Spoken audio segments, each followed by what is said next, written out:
And he said, well, I'll drink if I want to drink. It's my house. And I said, but when you drink, you get physically abusive. Like what happened? You went to jail. That's what happens when you drink. And he said, I mean, he was sober at this point, and he looked right at me and said, I didn't strangle you because I was drunk. I strangled you to teach you a lesson. And I thought, like, in that moment, like, that's it. This is it. He's going to kill me, first of all, and he's never going to stop drinking. I have to get out. I have to get out. He starts his laundry, and I go and turn it off. And he comes back and turns it back on. Don't touch my laundry.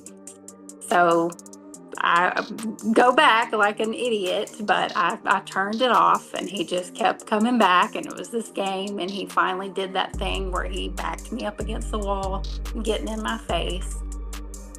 And this night, for some reason, I just had enough of like not reacting. And all I did, I put my foot back to steady myself because I knew he was going to push his chest against mine. So I just put my foot back and I caught it. And like, that's all it took. I saw the look in his eye. People say, oh, their eyes turned completely black. That happened. And he picked me up by my neck and slammed me into the door so hard it put a hole in the wall. Then slammed me on the ground on the hallway of our home and got on top of me and was strangling me. And my daughter and her friend are upstairs hearing all of this. And finally, I scream, like, call the police, call the police. And my daughter is so freaked out, she's having a panic attack, and her friend ends up calling the police. And once he heard that, he got off of me, and I'll never forget this. He got down in my face and he said, look at me. I never touched you. And then he walked off and closed his bedroom door. What's up, my people? It's your favorite light, M Boogie in this thing. Welcome to another amazing episode of the Can't Be Broken podcast, where we are shining light on the darkness that is domestic violence and abuse. Season 2 in the building. Yo, I will not get over how excited I am to be able to say this is season 2. If you've never been here before, welcome to the show. We got 3 simple goals: to educate, empower, and encourage. We are here to educate anyone who has never been in abusive relationships, don't understand why people stay, how come you don't leave, what happened, you gonna find out.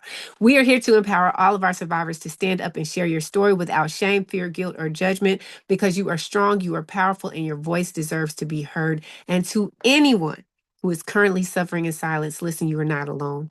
You are not crazy. Abuse is not normal. Your feelings are valid. And despite how it may look and feel in this very moment, there is always a way out, and we encourage you to safely seek support. So y'all come on, because we're going to hop up in this thing so we can rise above these insecurities, release the burdens of shame and guilt, and revive our God-given power, purpose, and passion the confidence way, because we about to light it up.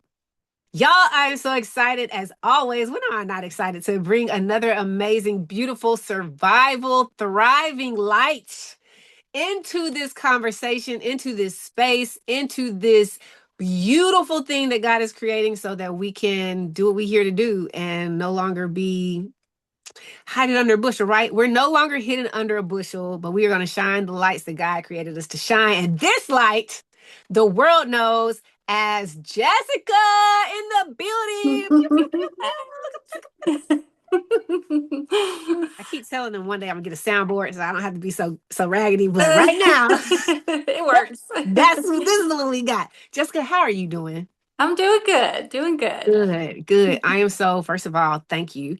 It is a privilege to have you on this show. It is a privilege to have your presence, your light, and your life continuing on, and being willing, brave enough, and transparent enough to share what you've experienced, in the hopes that, 1, it helps us all heal more along our healing journey. 2, if there's anyone in it now, they know they're not alone, but they also can see that they can get out, and hopefully, even better, to prevent anyone from getting there in the first doggone place. That's the goal. But here we are. So I always like to start off by asking if there has ever been in your past that you can remember growing up in your family history or in your immediate family or maybe at church or school where you yourself experienced or just witnessed some form of abuse, whether it be mental, emotional, or physical or any kind of nature that you're aware of. Definitely. At home when I was growing up, my parents, not so much physical, but a lot of verbal, toxicity back and forth between them. And then, yeah, I ended up living with my dad once my parents split. He took me when I was around 10 and raised me as a single dad. So that's kind of unique, I think.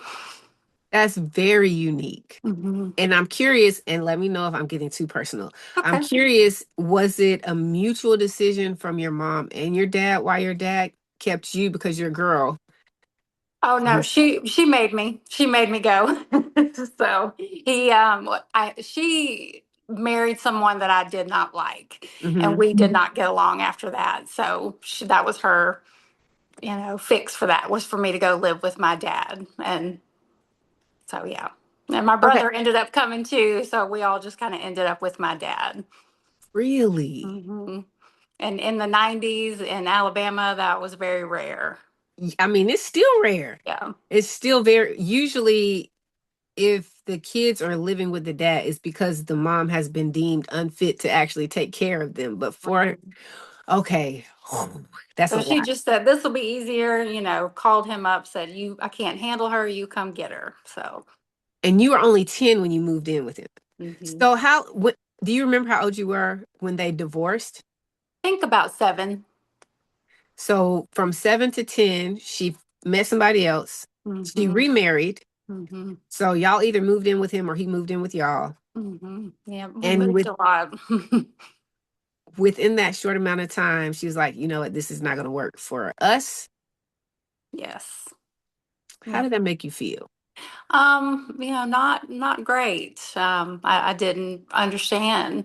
And I was so young. I think I was just acting out with all the changes going on in my home. And I think she should have been a little more supportive there. So When you say acting out and when you say she's too much to handle, what is it that you were doing that made her feel like I just can't? I think I just had emotional outbursts and didn't get along with my stepdad and probably mostly that type stuff. And I argued with my mom, didn't want to go to school, things like that. That's crazy. Hmm. Yeah. That's crazy. So I'm imagining she waited maybe a year and then got remarried. Hmm. So you're 8, 9-ish. You're already starting to tiptoe on the verge of all of our wonderful hormones anyways. Hmm. You're dealing with 7 years of witnessing emotional and verbal trauma. Hmm.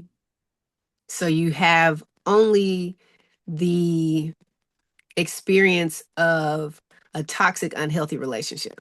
Right. So you're trying to manage those emotions, then the cusp of hormonal emotions, and in between those two, you got this new guy that comes in that just, what was it about him? I don't know. He just made me uncomfortable. Something about him.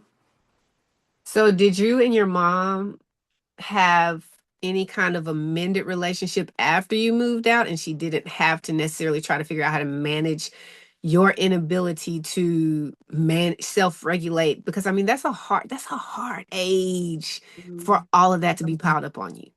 It took a long time, but we did eventually, come together and figure things out, but it was a very long time. Long time as in after high school? Yeah, yeah, probably when I was around 25. And we still have our moments today, and I'm 44. I just Yeah. kind of have to keep her at a bit of a distance. I love her dearly. I think she did the best that she could. But yeah, that was very damaging. And I Healthy felt boundaries. very abandoned early on. Dang it. God, you gonna make me cry already? That's that's we're not here to make you cry, but there's air hugs. I got you, boo. I got Thank you. you. Thank you. That's That's so tough. When you moved in with your dad and your brother moved in with your dad, how was your dad's temperament once he was no longer faced with your mom and her emotions? Oh, he was much better, and he worked a lot, but we were very happy. We had a good time, the three of us. So I'm very proud of that now to have grown up with my dad and my brother, and I love my brother. He said, "Well, if Jessica's going, I'm going with her. I'm not leaving my sister by herself." So yeah, Aw. we had a good time. How far in closeness are y'all? He is 18 months younger than me. Okay. Okay. Oh yeah, y'all are right there. Oh Yeah. yeah. Y'all are twins basically. Yes, and we look just alike too. People thought we were twin girls, so when we were little. Yep. Y'all are twins basically. Kudos. Shout out to dad. Woo woo for stepping up. And because I can't even imagine how hard that was because that's not their natural, just to be the nurturer and everything. Oh, Wh- When did y'all visit your mom? Like, did y'all have visitations or was it more so yeah, we visited probably once a month, and she lived a few hours away, so we would meet up in the middle somewhere and go see her every so often. how was it going back those monthly visits? I mean, I think it was okay. I got to see my friends from my hometown, and keep those friendships going, and keep somewhat of a relationship with my mom. But it was tough. It was tough too. Yeah. A lot of resentment there. Did you ever experience or witness anything between your mom and her new husband that was considered not quite healthy in relationship wise? I don't really think so. She did end up leaving him later because she found some questionable things on our computer in terms of like children. So, I mean, that may be why I had that uncomfortable feeling about him. Yeah. Dang. Yeah. Jess. I know. That's a lot. Shoot. Okay. And I'm asking the questions because I knew there was a reason something was off, like with you, and you didn't know what it was, but I mean, you have this pure, innocent heart. And let's be real honest as adults, especially a lot of women, we put up these blinders and we miss the signs or we ignore the signs and the flags of everything that we should be paying attention to because we're getting this interest from somebody that we're interested in. Shh. But you have Mhm. this pure spirit who is like, this ain't right. Yeah. Something was not right. I felt it. Did you feel like your mom chose him over y'all? Oh, absolutely. Yeah. Yeah.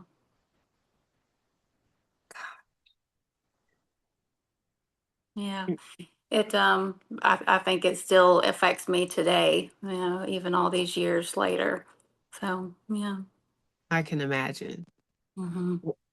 One thing I love about having these conversations is that we're having these conversations, the real conversations, in a sense of there's a lot of things that happen in our lives that are generational. Hmm. And there's a lot of hidden trauma that we don't know that our parents faced or that our grandparents faced.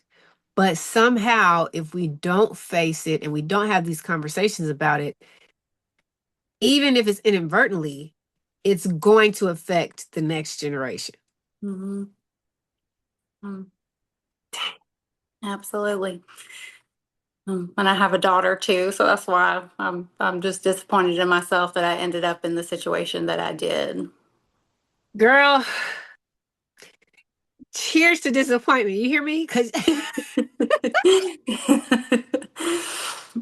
you are not alone. You're sitting Yes. here doing all of this, and I'm like, dang, because I have three. And I'm like, I I trust at this point in my life, whenever God sends whoever's supposed to be, I'll be ready to receive the way and it'll be all right. And I'll be able to acknowledge the signs and the flags and walk away from Hmm. whatever's not for me. But even still, when you're telling me what happened as a young child, I'm like, dang, I hope my kids never feel like I'm choosing something or someone else over them. And it Yeah. doesn't even have to be me choosing a relationship partner, but like even just being busy doing things like work and trying to provide, we can easily focus as parents on, I need to provide for you, and miss Mhm. out on they need us in the moment too. Right. It's a hard balance. Yeah. Hard balance. So, y'all, but we gonna make it though. We gonna figure it out. That's right. Then when they get older, we be like, hey, this was my first time being a mom, so I Sorry. did my bad. Yeah. Did the best I could. And I think that that's another thing too, is being able to, as we mature, have grace with our parents, and then as we mature, have grace with ourselves. Does it suck that we're here in this current situation? Yes. Yes, it does. But we can also applaud ourselves, and I applaud you for, even though you're in a situation that now is not what you desired, it's not what it was, We did get which out. Yes. y'all did get out, and it could have been more traumatic or worse for you and for your daughter. So, good job. Kudos. Proud of you. Thank you. Thank you. So, y'all grow up with your dad and you Hmm. have a blast because, oh my gosh, you are so blessed. I am. A lot of times people have dads and they do have the fun dad, but they still have the mom. So the balance of discipline and fun is there, but they can always go to the dad. But for your dad to be able to balance the necessary discipline and still be the fun dad is Yeah. like absolutely amazing. I'm so lucky, and at the time when I was a teenager, it kind of embarrassed me. I just wanted to kind of blend in and be like all the other kids. And I wasn't very girly because he didn't know about all that stuff. But now as an adult, I'm so proud of that he raised me. I mean, that's so Yeah. rare. So rare. And not just raised you, but did a great job of it. I think so. Like Yeah. y'all weren't just, he didn't just keep y'all alive. Yeah. Like you have beautiful memories from it, and so that's awesome. That is Mhm. so awesome. Yeah. So you grow up with your dad and your brother. You have this amazing experience growing up, and then of course, I mean, I think even if your parents did stay together, there was still going to be the embarrassment because we become teenagers and we just know everything. Yes, Why are exactly. you acting like this? I personally intend on embarrassing my children on purpose. It's part of the fun, right? It's a way, it's a rite of passage. So, with that being said, you go through school, so you move, you change schools, you make new friends. Is that Mhm. something that was pretty smooth? Okay. Fairly. I mean, I'm pretty shy, but I eventually found my core group in middle school, and we're still friends today. But yeah, make Love that. Hey, it friends. Oh my work. gosh. I love that so much. Still in Huntsville, so I love Huntsville. But That's awesome. That is awesome. So we moved through middle school, high school. Do you get any relationships in high school, college? sure, a few here and there. And then when I was 25, I got pregnant with my daughter. I was Okay. not married. We worked together in a relationship, but it was a pretty toxic relationship, and so I went through the pregnancy kind of by myself, and that was tough to deal with. But my dad was there for me, so at least I had him. Yes. So y'all didn't live together. No. How did y'all meet? We actually met on MySpace. Come on, MySpace, Tom. I know. We have mutual friends. I know, it's so embarrassing. Tom, what? Oh my gosh. What I tell you, I would have lost that bingo card game. Not my, it's gonna be some people who are like, what's a MySpace? I know. Before Yo, Facebook, there was MySpace. oh, you could have sworn we were some coders too, because we going in there. I had the music background. Yes. I had to download the images from Google and upload them to here. Oh, I loved it. I'm gonna make my page my page. That's right. Oh my gosh. Take me back. Come on, 2000s. Wow. Y'all met on MySpace. Were y'all because you're in Huntsville. So was he in Huntsville too? He is in Mobile, so he's about 6 hours from here. But he was friends Okay. with my sister and my brother-in-law. So How were they friends? through like car stuff or something like that, Okay. the car scene. So Okay. I So kind they I were liked the bad boys a little bit back then. He was a little bit of a bad boy so your sister met him from going to car shows? with her husband. Okay. Okay. How much older is your sister? She is 4 years older. She's 4 years older. How much Mhm. older is he than you? We're the same age. Okay. Okay. So they met Hmm. and they kind of just like exchanged information as we do still now, exchanged information through MySpace and things of that nature. Did you talk to her when y'all started? So many questions. So many questions. Let me slow down. Because MySpace got me in a hold. You hear me? It's got a hold on me. Okay. So he reaches out to you on MySpace. Hmm.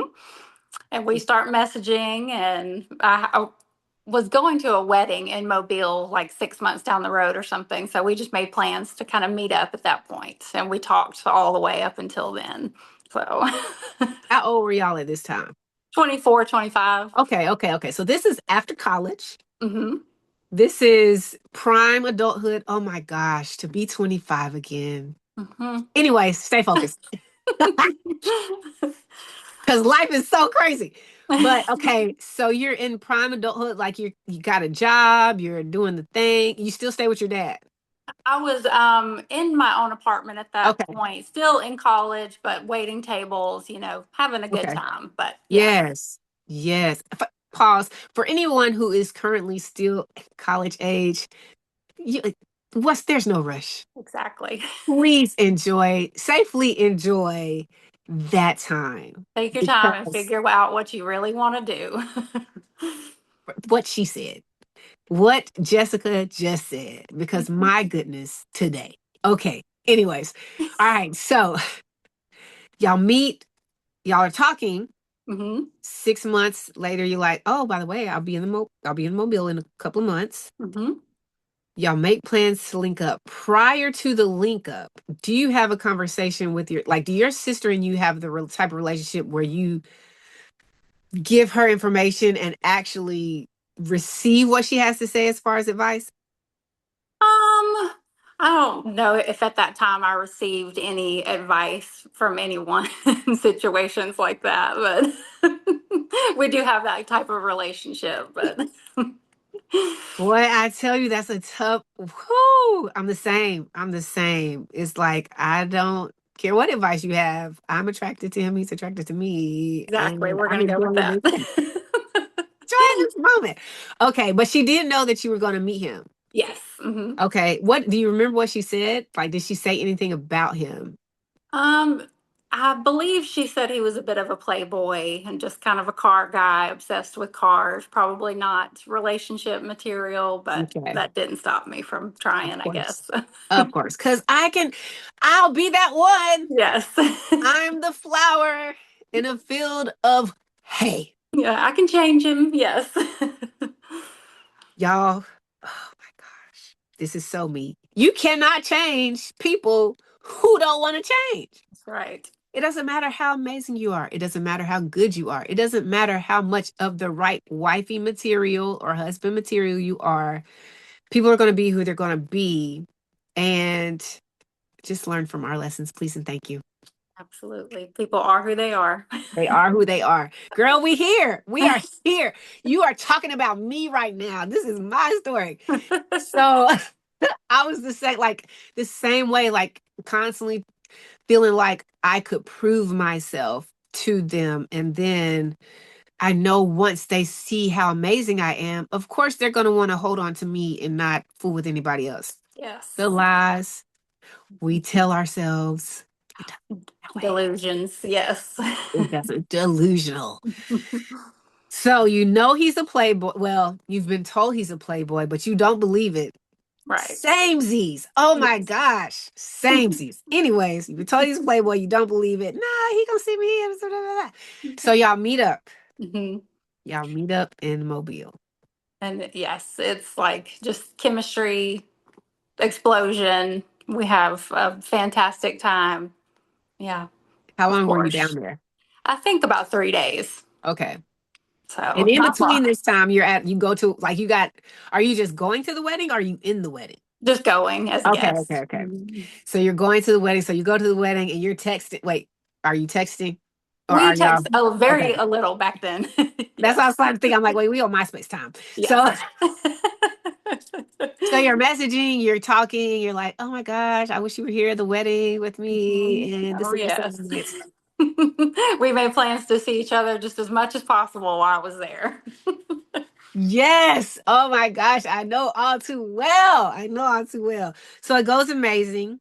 Does he give off a sense of, like, do you get a sense of anything, any flags or any signs that you're like, now that you look back on it, just in those 3 days, do you feel like there was something there, or do you feel like that kind of stuff came later?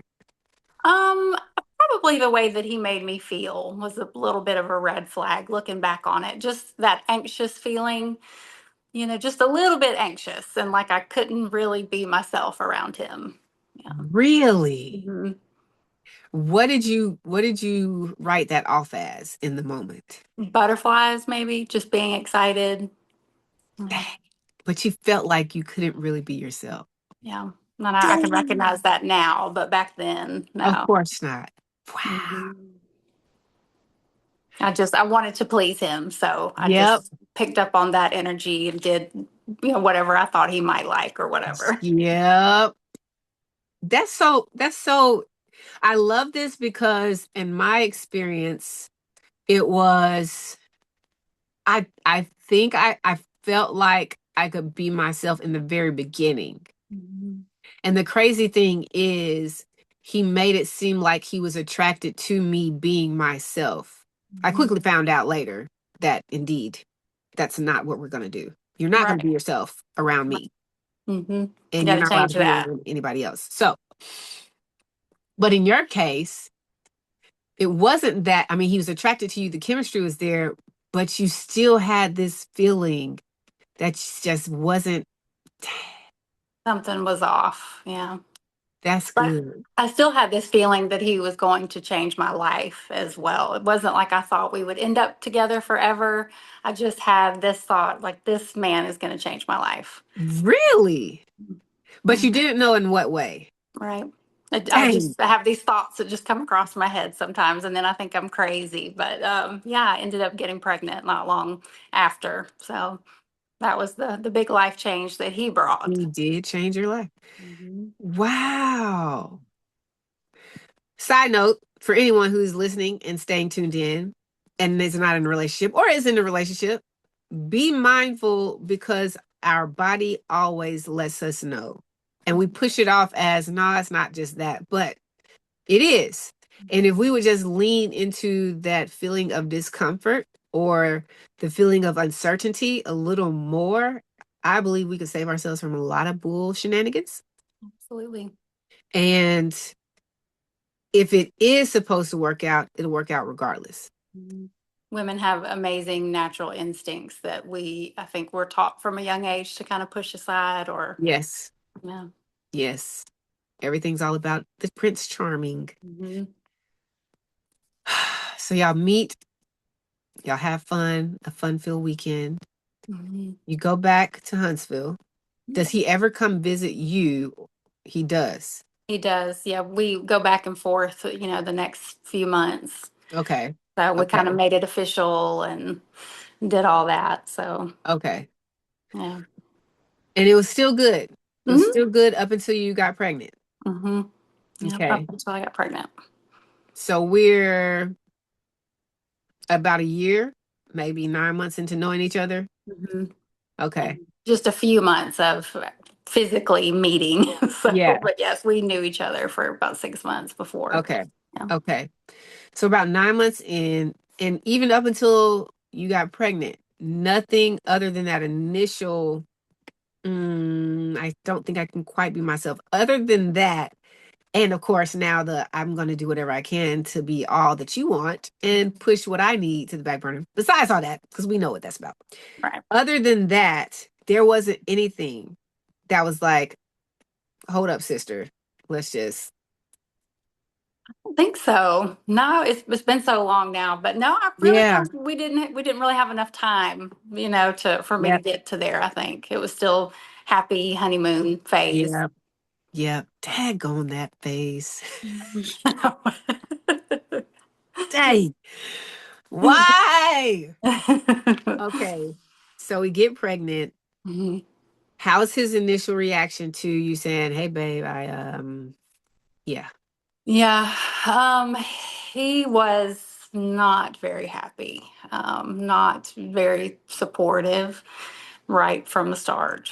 really, Um, yeah, asked me to kind of, not keep it, and I yeah." said, "No, I'm not going to do that. I'd rather keep it, And I tried for a long time just to get him involved and get him excited, but it never came.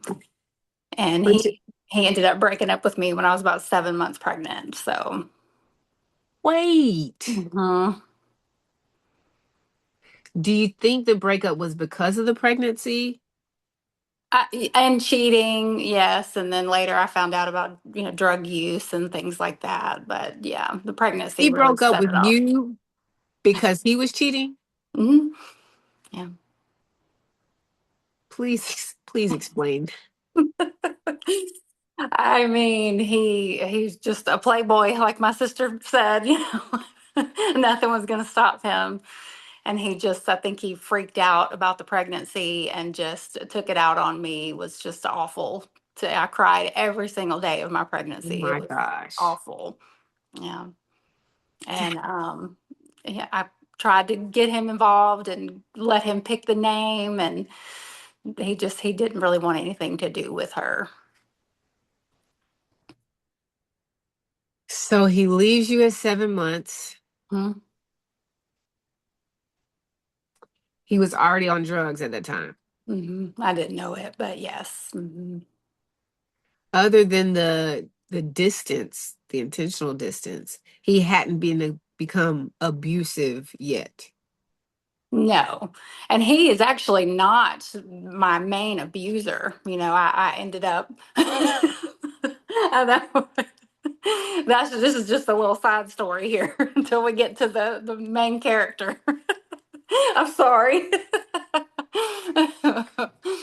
Lord. So Yeah. So yeah, I give birth and then he's gone for a while. he just completely is like all hands. You don't even exist to him anymore. Right. That's wild. Yeah. I did let him in for the birth, which I regret.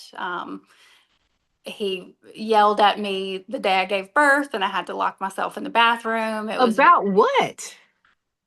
people who I was letting come see the baby, friends of mine. He didn't want anybody in the room, and yeah. So the nurse kind of busted in the room and dragged him out and called security. It was all very dramatic and awful for just giving birth. But after that, he disappeared for quite a while, years. So I know. I just don't understand why they are like this. I don't get it. You go through you literally want me to terminate from the very beginning. You want nothing to do with me. You break up with me. Hmm. Did he ask to be in the delivery? Like, was he like, Yeah. he asked to Yeah. be in the delivery room? He felt entitled, and if I could go back, I would tell him no. I mean, that's something that you earned. You're not entitled to see your child being born. You're not entitled. Yeah. Even if we're married, you're not entitled. Right. He ruined, not ruined it, but he put a big damper on it. Yeah. You know. Yes, I do know. Hmm. That's crazy. All of this talk. Then you show up and tell me who I can have in here as my support system. Right. Right. And I gave my daughter the name that he wanted. And right after we signed the birth certificate, I said, "Are you happy? I gave her the name that you wanted." And he said, "That's not the name I wanted." After we talked about it for 9 months, he was one of those. It's like they're present, and then when their mouth starts moving, they step out of their body and they don't experience anything that's actually happening in the Right. conversation as it's happening. Right. But the drugs kind of, I think, explains that. Maybe he really thought he wanted something Yeah. else, but he never told me. I don't know. But yeah, I think if I could go back to that situation, I would give her the name that I wanted, my last name, keep him out Yep. of there. And I see Yep. so many women in that same situation. And I just want to tell them, this is your time. You have all the Yes. power here.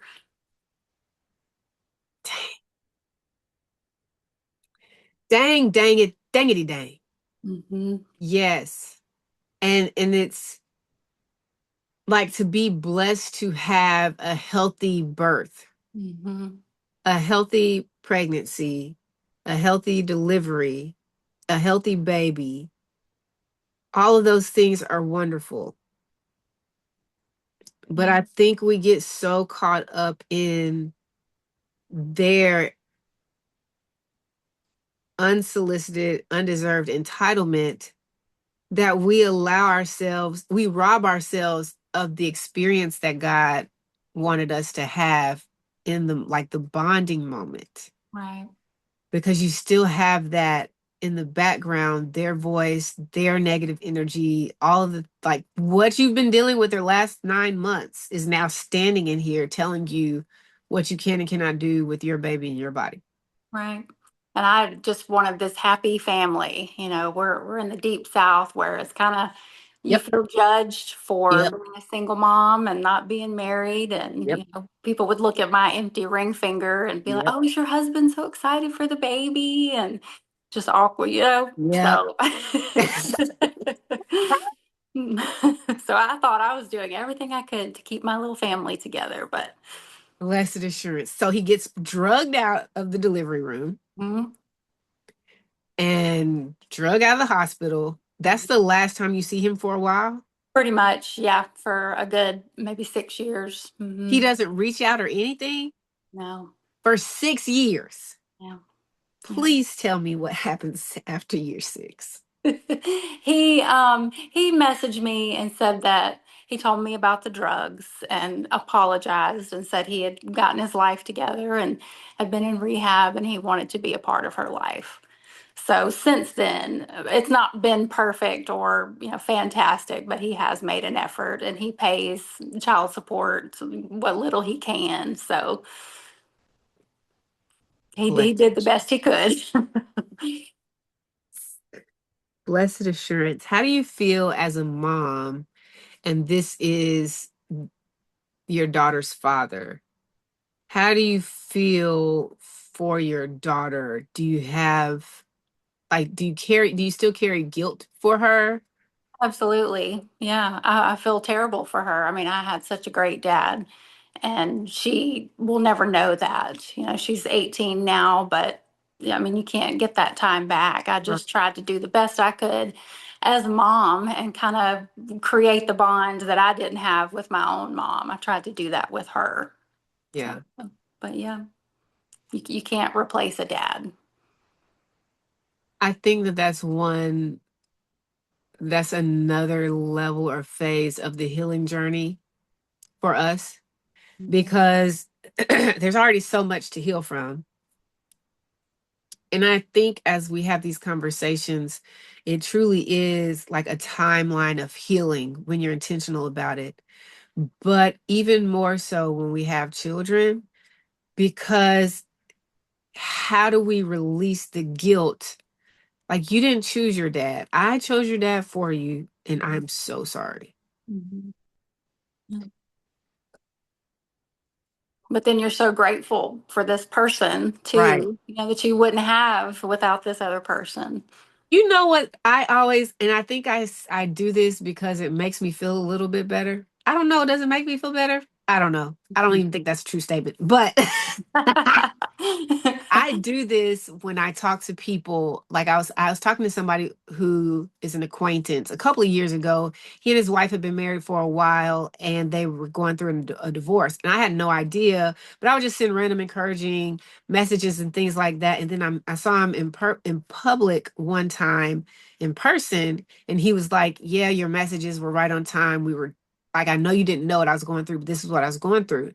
And then we go back to I we try to release some of the guilt or some of the shame or some of the pain, the hurt, the anger, all the emotions by saying, at least I have these two babies. And I was like, I want to challenge that though, because what if we still would have had these beautiful babies?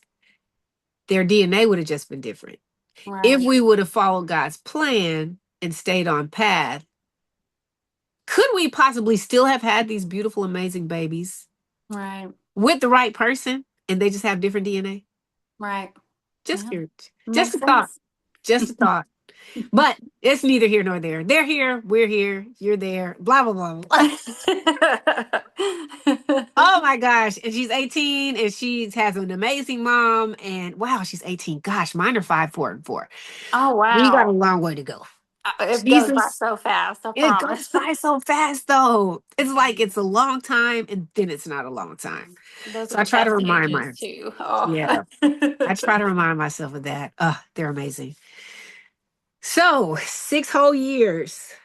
During this 6 year time period, though, do you find yourself in any other relationship, or are you kind of just like so focused on you and baby girl that you don't got time for the nonsense? I tried dating the first couple years and nothing really too serious or crazy. And then I decided to stay single and be celibate for about 4 years, just to kind of focus on being a mom. I loved that time with her. I loved it being just us two. And we did move back in with my dad so I could save money and finish school. Yeah. So we had a lot of support. I was a single mom, but I don't really feel like I was Yeah. alone in any way. So, but yeah, I took some time off from dating and just focused on her and tried to kind of heal myself a little bit from that Yeah. situation.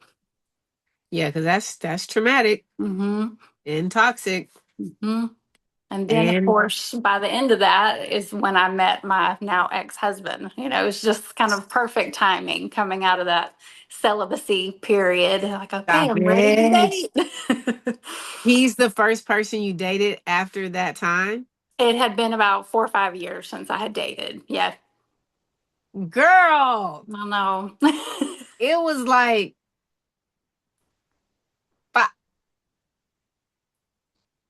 it was about five for me.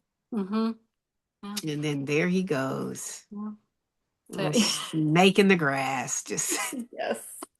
Yes. And he was different than my normal type. I thought, well, let me Mhm. stop going for the bad boys who Okay. don't have jobs. He was a nerdy engineer and owned his own house and kind of had his life together. So I thought, well, Right. this is perfect. I have just decided to start dating again. And then he appears through a friend of a friend. And again, it was like that chemistry, that just explosion of chemistry. I Yeah. probably would have married him the first night that I met him. I felt that, Wow. yeah, serious about him. Y'all the same age? Close to it. Okay. So you meet him through a friend's friend Hmm. At the bowling alley. at the bowling alley. So it's kind of like a setup. Well, we Or were were just y'all kind of just all like a hanging group? out, yeah, Okay. as Group friends. Yeah. outing. He And actually then was supposed to have a date that didn't show up, so that probably should have been my first clue. dang. Yeah. Oh, if time could be turned back. Yeah. Oh, wow. Okay, so the date doesn't show up for him and y'all are just having a good time. Yeah, we were just vibing and talking, and we had a wonderful time. And I thought, well, he's really different than what I'm used to. So we started talking, and it just went from there. Were you physically attracted to him as well? Or is it more Hmm. so? So it was everything. It was the smart, good conversation, Yes. chivalrous, looks All of it. good, already Yes. got your house in order. You're clearly not on drugs. Like, this Right. is an amazing, Yes. It felt like amazing that alternate universe. Disney fairy tale, my soulmate, like as ridiculous as that sounds now, that's what it felt like. Right. Dang. Mhm. Okay. So y'all meet, y'all get to chatting up. Do you tell him immediately, like, hey, by the way, I have a daughter. Mhm. And Yes. okay. Yep. So y'all meet, and how does the shoe, like, how long before the shoe drops, I should say, do y'all stay in this honeymoon phase, or like what does that look like up into the wedding? Yeah, we were in the honeymoon phase. We actually got married in secret 9 months in. Really? Because we were just so happy. I mean, we agreed on everything, religion, politics, children. Everything was just perfect. We were intimate like all the time. It was not like nothing I had ever experienced. But I had also been celibate for 4 or 5 years. Right. But Right. yeah. But yeah, we just could not wait to get married. We decided to get married in secret, just the two of us. nine So months you in. really felt like y'all were friends. Hmm. Yeah, I could be myself with him. Yeah, which was important to me. And I opened up to him about everything, and I felt like he did the same for me. Yeah. And we got engaged after 6 months, I think, but then we ended up just secretly running off and getting married 3 months after that. But we did have another wedding the next summer, so. So were y'all married that whole time and nobody knew, and then y'all just had the wedding? Mhm. Yeah. But Were that's y'all how living happy we together? were. We moved in after Okay. after our secret wedding. We moved in. Yeah. That's bananas. Oh no. Wait, so uh, y'all meet. So about a year and 3 months maybe is when y'all have an actual public ceremony, wedding ceremony, close to a year and a half. Probably. I guess about it. Yeah, a year and a half, close to it. Hmm. Does anyone say anything when y'all get engaged in 6 months? Not to me, but his mom said something to my sister, which she didn't tell me until later, just about him being an alcoholic and a narcissist. I know. Whoa! I know. She didn't tell me. She just kind of brushed it off. What? Yeah. Yeah. And I didn't see it. There's s- there's so much happening in this moment. I know. First of all, his mom told his your sister, not you. Yes, not me. Did y'all have an okay relationship, you and his Yeah. mom? Yeah. Adored her. I guess we weren't super close Yeah. until after a couple years, but yeah, I mean, we had family functions together. Everybody got along great. And I guess at some point she had just mentioned to my sister, well, I think he's an alcoholic and maybe a narcissist, but she just kind of brushed it off like, surely that's not the case. He doesn't seem to be an alcoholic or a Yeah. narcissist. He drank every weekend, but it wasn't like daily. Yeah. Wow. And I wonder if she said that because she didn't want to bear the burden. Perhaps I'm just reaching here. She possibly didn't want to bear the burden of being the responsible pin that detaches y'all's wagon. Right. I think so. That makes a lot of sense. Yeah. So I'm going to tell the sister, and hopefully she'll just let that roll over and let you meddle on that for a little bit. But your sister doesn't tell you. Right. I wouldn't have believed it. Even if she did, I Of would have course, because you're brushed in, it like, off. you in there. You Yeah. are in it all the It's way. happening. Yes. God. And that's the hardest thing too. Like, in these situations, in my experience, in your experience, in a lot of our experiences, even when someone knows, because my friends recognized something wasn't right. Like something ain't right about this dude, but I'm just like, oh my gosh. Yeah. You don't And see it. so you don't, or you do, but you choose to see what you want to see. In your case, you may not have seen it. In my case, I saw some stuff and I kind of pushed, I was like, no, that ain't, no, well, that's not, and it was all of it and everything. The lies, the all of the things. But doggone, because even if, because when you're in that phase with someone, it really is hard to take your friend or family's word over how good you feel, like all the euphoria you feel in the moment. Yes. And I have never felt anything like that. And it was just Golly. addicting and just amazing. You know. And he's never been married before? Mm. He had like long-term relationships, but never was married, you know. And one thing he did say, looking back now, is kind of a red flag for alcoholism. One night we were, he was drinking. I think we were kind of still getting to know each other, and he started crying, like happy tears. And he said, "Thank you so much for letting me drink. My ex didn't like alcohol and she wouldn't let me drink. So I never could be myself or have this kind of peace at home." And I thought, oh, well, yeah, I'm special, like I'll let him be himself. Why didn't she? But obviously, I figured out why she Because didn't he's an like alcohol. alcoholic. Yes. Yay. Yeah. Oh my goodness. The signs are always there. Thank you for letting me be myself. My ex wouldn't let me do this. Oh, just crying, happy tears. Just, yeah. And this I think too is a reminder, like in even moments like that, be inquisitive. Like, Mhm. well, why wouldn't she let you? And here's what I'm learning, what I learned through people who are not healed from whatever trauma that they have and they become the abuser.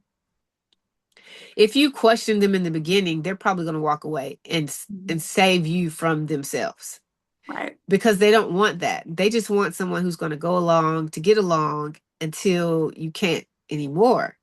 And so, like, if you would just ask, like, we have to stop being afraid to ask. We have to stop Mhm. being afraid to step on other people's toes or make people feel uncomfortable because at the end of the day, it's your life Right. Right. And on the looking back, line that and not doesn't on the make line. sense. Why wouldn't somebody like alcohol, or why wouldn't she let him drink? It doesn't make Right. sense. So I should have asked. Because if we're together, I knew you were drinking when we got together, and then Mhm. I'm saying no, you can't drink anymore. Then we should just not be together because he was still drinking even though she wouldn't let him. Right. Right. Right. Yeah. Yeah. Oh, yeah. He traveled a lot for work, so he was still drinking for sure. Yeah. I'm still held up on the fact that his mom says I think. But shout out to his mom though, because there are so many. I had this conversation, I don't even remember how many episodes ago.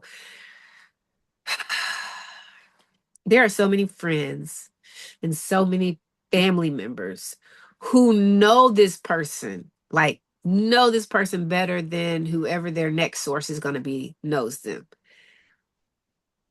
Why y'all don't like y'all have that level of loyalty that you're willing to let somebody who's abusive and toxic ruin someone else's life because you won't just say, by the way, look, I know you're going to make your own decision. At least give the person the opportunity to decide if they want to see if what they're saying is a lie or if this person really is what they're saying this person is. Right. She tried. She did. Shout out to ex-mom-in-law. Wow. I miss her. God, because I it takes a really confident and honest like for your mother to say that about you knowing that that's your child. Yeah. Like I hate that this is the way my child is, but FYI, think he's an alcoholic and a narcissist. So Yeah, this is reality. And they kind of had a, tumultuous relationship back and forth, not talking to each other too. So yeah, I, of course, did look past that too. yeah, I was gonna say, did you see that before? You saw that before the A y'all got little. me. So what did he? How did? Okay, This is good. This is good. How did he explain his strained relationship with his mom to you? Um, he said that he had anger towards her because his dad was abusive to him and she stayed for too long. And then when they did leave, he lived with his mom and she was gone for work all the time and she really wasn't around. So he said that he still had a lot of pain from that and just kind of blamed her for it, I think. Which is understandable. Hmm. But as the mature people we are today, let me just say, if you have that kind of trauma in your life and we're about to date, I'm gonna need you to be in therapy Hmm. Yeah. because there's no way you have that level of trauma or I have that level of trauma and I can provide you the love, attention, affection that you need in a relationship when when I have this baggage. Right. I say that because somebody's going to be listening to this show and this episode and they're going to be like, man, I don't understand why they don't get along, him and his mom. There's a Hmm. difference between setting healthy boundaries. Hmm. But if you ask them and it's because I'm still angry, upset, or hurt at the fact that what she did to me when I was younger, Hmm. that means you haven't even, I ain't gonna say you haven't tried to heal, but you haven't healed. Or, Right. okay, well, you're angry about it. Do you have a therapist to help you navigate through this? Nope. Okay, Right. well, I gotta go. Right. You're Because 37 years old and you're still holding on to this. Like that's, yeah. I can't, we can't do this. But it just made me feel sorry for him. I Of thought, oh, course. poor thing. He was abused as a child, and yeah. Yep. And let's also be fair and acknowledge the similarities. Although you weren't physically abused by either one of your parents, you still had the absence of your mom. So automatically your heart is, oh, I know exactly how it feels to not have my mom around. Come here, baby. We can love each other through this. Yes. The bull jivery of it all. Oh no. And this is no judgment to you. This is no Yes. judgment to anybody who's going through this right now or has been through it. It's just the conversations are being had because the revelation needs to be aired out. Like this is serious stuff. If I would have questioned, I know for a fact, if I would have questioned any of the things that I thought, like the smallest things, when we first started hanging out, the very first, like before we started hanging out, it was he doesn't drink because I stopped drinking a while ago. So he was like, I don't drink either. But the first time we go on a date, we're at a bar and you get a beer. And I said, I Mm-hmm. thought you didn't drink. He's like, oh no, I meant like hard liquor. Yeah. That's, All I had to do is push that a little bit more until he's uncomfortable. And I can see, like, I'm sure the anger would have popped up. I'm sure he wouldn't have been able to hold his composure because but you you're said you questioning didn't it. drink at Yeah. all. Yeah. That's a So why red would you flag. just say it's a red flag? Hmm. So many things, like just, and they're so little, but Hmm. they're so little because later down the line, they're going to be so huge. Yes. And if you're meeting someone for the hope of dating them, and I don't have the permission to question you so that I understand better, it's just not going to work. Yeah. But you're scared to kind of rock the boat or Yes. come off like you're crazy or something. Yeah. Yes. I don't want to rock the boat. We ain't even in the boat yet, but I don't want Right. to rock it because what if I rock it and it's supposed to be, if you rock it, it wasn't supposed to be. Right. Exactly. It wasn't supposed to be. Dang it. Shout out mother-in-law, ex-mother-in-law. We thank you for your Yes. services. I love you. I miss you. You tried. We miss you, girl. Come back. Hello. We can still have a relationship. Anyways, Yeah. so dang. Okay. So that happens. Sis, why didn't you tell us that your mom? Like, anyways, no judgment. It happens. You didn't take it seriously. We understand. We Yeah. understand. Like, nah, she couldn't mean that. It wasn't true. And then of course she's never seen the signs. Right. So y'all get married under the radar. At this point, your daughter's how old? 7, 8-ish? Yeah, she was 8, 9. Okay, When so we got she's married. 8 when y'all get secretly married. Mm-hmm. Is Yeah. she kept in the loop along the way, or is it kind of like, hey, babe, we're about to move in with Harpo, and I mean, I think I kept her in the loop a little bit. I uh-huh, probably should have given her more of a say, but yeah, I yeah. was like, well, we're moving in, so we're How did engaged and she we're gonna move in. respond? She was okay with it. At that time, they got along. He was a great influence on her, Hmm.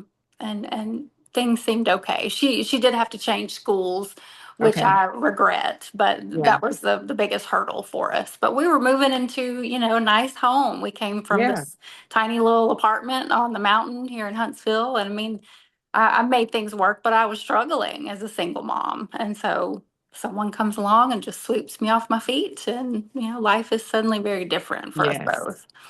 Yes. Dang. Okay. So y'all move in and Mhm. y'all are still good. Mhm. Like you don't see any problem. Like you said, the drinking is just on the weekend. Really, really social drinking. Not like gotta come home every day and wash down a glass of something. No, it was usually just Thursday, Friday, Saturday. He would drink bourbon, and in the beginning, I kind of drank with him, but I Hmm. don't respond well to alcohol, and I just was like, well, I can't keep doing this every weekend. You Yeah. do your thing. He would drink at home. So Um, he's at home. mhm. Does he, but when he drinks, he's not drinking and getting drunk. He's just chill, mellow. For the most part, yeah, he would just get tipsy and we'd talk and just have a good time watching Wow. TV or hanging out playing board games. And yeah, things were good Until they weren't. until they weren't. This Yeah. is crazy though. Like, okay, but it's still early. I still gotta acknowledge the fact. So y'all go all the way up until the wedding, right? And everything's good. There's no incidences up until the wedding. Well, about 3 months after we got married, we had our first incident. It was a Saturday afternoon. He had been kind of working in the yard, and I didn't realize that he had been drinking kind of all day. Um, and Look, I didn't not realize us at waking up to happy hour. the time. Wait. Do Yeah. you feel like this Saturday was like an anomaly, like it didn't happen? Or do you think now that you look back at it, wait, he did start kind of early on the weekends? Yes. Yeah. He I mean, he was did always start. drinking or napping on the weekends. He just kind of crashed out from work, but I didn't recognize that at the time. I was still in la la land. Um, but I was having a conversation, kind of a serious conversation with my daughter while he was working in the yard or doing whatever. And we were talking about her dad. And he comes in, tipsy and kind of like pops her on the bottom as a joke. But he did it so hard that it left a print. And she kind of started crying. She had a little tear just kind of roll. And I was like, well, dear, that was a little hard. Like maybe go talk to her and apologize. And he just thought, that was the worst thing I could ask him to do. He's like, no, I was just joking. I'm not going to apologize to her. No. And I thought, well, you made her cry, just go talk to her. And he refused. So I went and talked to her, calmed her down, and then I decided to take a shower. Well, about 3 minutes into my shower, he jumps in the shower. I'm naked. He corners me in the shower, gets, right here in my face, and is screaming that I'm an effing C. His whole body is shaking. He's screaming so loud. And I just kind of instantly react. I just kind of pushed him back. And because we were in the shower and it was slick, he fell. And he instantly changed his tune. And he said, oh, you're abusive. You're abusive. I can't believe you just shoved me down. And so I end up apologizing, of course, and upset and begging him, not to leave me after this. So that was our first incident. Aren't they so cunning? Mhm. Yeah, I was just so shocked by it. I never had anything like that happen to me before. They're so quick because they know what abuse is Hmm. in any form, right? Hmm. I wasn't really aware of how many forms of abuse there are until I got in that relationship. But they're so aware and they're so abusive themselves, and they're quick to call it on the person that they already have abused or Mm-hmm. are going to abuse. Like he already, there's no reason for any of that. Has he ever had an incident prior to that with your daughter where he has had to apologize and he did it without hesitation? I don't think there were really any incidents before that. That was the first major one. Yeah. But he wasn't going to apologize to her. Yeah. And she wasn't even, that upset. And at the time I thought, well, I know he was just joking, but it was a little Yeah. hard. Like maybe just go talk to her. She was crying, like, Yeah.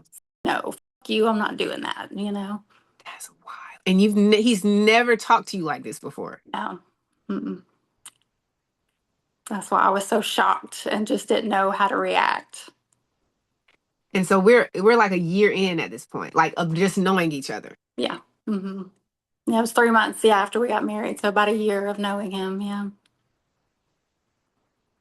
So now you're shook Hmm. because where did this person come from? Hmm.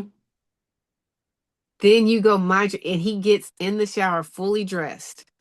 We had a double shower. I think he was naked actually when he got in. Really? I think so. Yeah. It's kind of a blur and it's been a while now, but Yeah. yeah. But I know I was naked and just taken completely off guard by that. And he just cornered me in the Yes. shower. Yeah. And then when something happens to them, they blame it on you. Hmm. Yeah. Oh, immediately, threatening to divorce me, and the fake wedding is off, and I'm going to talk to a lawyer. You're abusive. Oh, if only we would just let them. Yes. There is a whole book by Mel Robbins. Baby, listen, I don't get no credit for pubbing this. There is a whole book by Mel Robbins, and she said, let them. Yeah. Somebody needs to hear that because there was so many times of threatening to, I could just walk away. I could just leave. I could just da da da da. Yeah. I should have been like, go ahead, Yeah. because I I can know. do bad all by myself, Yeah. But I and was I so can do that. panicked. I thought I can't Yes, lose him. yes, This is the love of my life. I'm yes. sorry. I'm sorry. And that right there was the test. Mhm. That's all he needed to see, Yeah. is that you would take responsibility for his actions and that you would beg him to stay. Hmm. Once they get you in a place of that level of vulnerability, where, because initially, the very first time something happens, I'll just speak for me and for what I just heard from you. The very first time something happens, you're in complete shock. You don't believe it just happened, whatever it was. And then you're like, well, maybe what they did wasn't right. Hmm. Even knowing what they did wasn't right, they have already manipulated the situation in such a way that your next response is, please don't go. Yeah. Yeah, and I thought, well, I did push him off of me. Like maybe I am the abuser. Maybe I was abusive. But And had he not got in your face in the first place, uh, and it sounds like this is going to be a lot similar to what I've experienced, because Harper over here was really big on cornering me. mhm, yes. And I don't know if it was the combination of it. I don't know if it was because he wanted me, like he wanted to sense my fear of him, Mhm, or if it was, I just need, he just needed me to do one small thing, brush up against him, touch him, try to get by, to mhm. give him permission to mishandle me however Yes. he wanted. Yes, that's what it is. Yeah. Yeah, but I learned from that day, don't react. Don't react to Don't react. And now, once you learn not to react, they're going to keep pushing to try to it. get the reaction. Yes, they just kick it up a notch every time. Mhm. But yeah, if I could go back to that first time, I would have just left. I would have Like, go left. ahead. Yep. Like Folks don't just know we married blaring. anyways. Bye.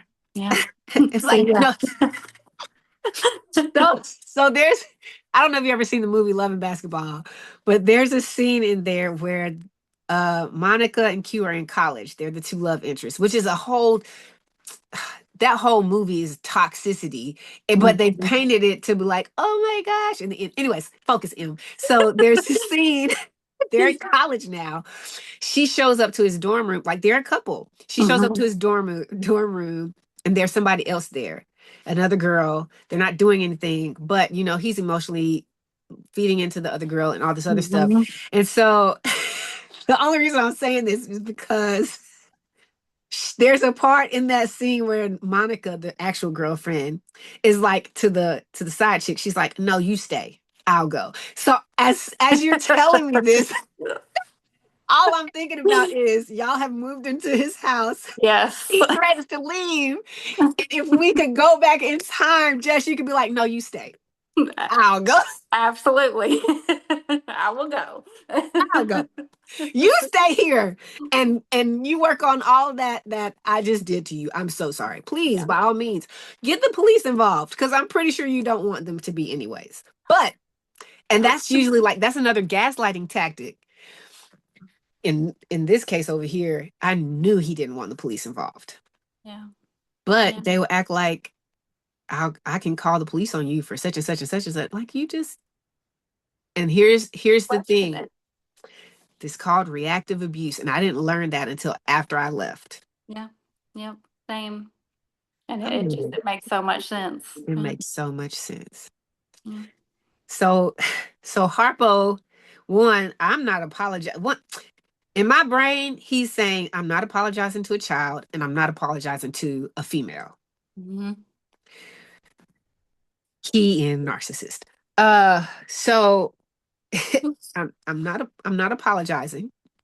And then F you.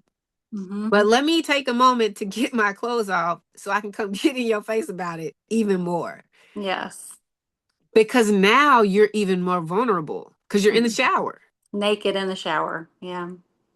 Like they're so meticulous and like it's crazy. Yeah. And it's like he just snapped and just became a different person suddenly. It was the craziest thing I've ever experienced. Such a switch. Just like that. Hmm. So you But push them off. the next day he sobered up and he Yep. apologized, and we went on. I just I'm brushed it sorry. off. Yeah. I've never done that before. It won't happen again. Blah Yeah. blah blah. Yep. Meanwhile, the little person in the back of your head is like, hey, this is why his girlfriend didn't want him to drink. Yes. Please, Yep. please, Now it's please. making sense. Yep. Oh my gosh, why can't we see this? We can see it now. That's all that matters. And we're helping other people see it. Yes. Okay. So the next day he sobers up. I'm so sorry, babe. I didn't mean to do that. Does he even apologize to your daughter? Yeah. Yeah, I think he And then did. he goes and apologizes to your daughter. I made everything right, and it just slowly started building from there. These little incidents just kept piling up, and one thing that I see as a huge red flag now is how he would jokingly do these things like pinch or squeeze my arm or just jokingly hurt me Hmm. in some way. And then if I reacted to it, "Oh, you're just being dramatic. I'm just kidding. You're just being dramatic." I think he was also just kind of pushing that, see how Oh yeah. far he could push it. It's everything is a test with them. Hmm. And I need to see how low I can go in their mind. Like how low can I go and how high do I have to go to offset this low? Hmm. But the reality is because the high is the hope that we hold on to that the person they introduced us to is really the person that's in there. Like, surely that person is in there, and we're holding on to the hope that you'll find your way back to that person. If they don't, because that person never existed. But like, if I can keep pushing the line down, my your hope in me doesn't have to be equally as high. Like the lower they go, the lower that hope line goes, because then it's like, dang, they did that. Now I just need a little sign, and all they give you is a little speck to be like, oh, it can get better. It's not Yeah. going to be this bad. Right. Yeah, and you Which hold out for those moments. Yeah. God, Mm-hmm. I'm reminded of one time he's like, it's not always bad, and that's true, That's true. and it's a lie. That's just never really good. But that's what makes it so hard to leave too. Yes. No? Yes, it's never really good. We think it's good, but better than bad does not mean good. It just Right. means it's not as bad. Right. It's still trash. Right. But you're just, yeah, holding on to anything. Holding on to anything. So was it was it a decent amount of time? And that's a stupid question. A decent amount of time. There's no decent amount of time between abuse. But the time from the very first incident to the next small incident, was it like a while and then they started getting closer and closer, or did it start off being fairly Yeah. sprinkled evenly through? I think it was maybe another month before something else happened. I do remember before our fake wedding thinking like, oh, maybe we need to get this annulled. Maybe I shouldn't, and nobody knows that we're married. I could just get this annulled and we can go back. I do remember thinking that. And What brought you to that? just the drinking on the weekends, and he would become someone else, just snarky and mean and just not who I thought he was. But every Sunday or Monday morning, he would apologize and I'm just tired from work and I'll quit drinking. And it just never happened. And it just escalated. So the first 9 months he wouldn't get drunk, Hmm. but then after y'all got married, that he cranked up the drinking to what he usually did Right. I that you think didn't so. know about. Right. Or it was like a goofy drunk, like silly drunk, but then it became a mean drunk, a snarky drunk. Yeah. Or he would pass out, with food in his mouth or a drink in his hand. Hold on, my dog. Every weekend. Every single weekend, every weekend. That's exhausting for you. Hmm. Yeah, having to tiptoe around someone like that. Yeah, it's awful. And he would say just the most hateful things, just these horrible phrases. Well, you're a disappointing wife, and you don't have what it takes to please me, and I don't like having to look at your daughter every day, and just the worst things you can think of. Anything to that's the strategy to start making you doubt yourself, Mhm. question your sanity, question whether you or not you are who you thought you were, question your value and your worth. They do that, and they're brainwashing, Mhm. and they keep doing it and keep doing it until you start believing some piece of it. Yes. And I think I already struggled with low self-esteem, just being a single mom in the South. And, I Mm-hmm. thought, well, he's a good man. Like, he takes care of us. And so I tried to stick it out and just look past it.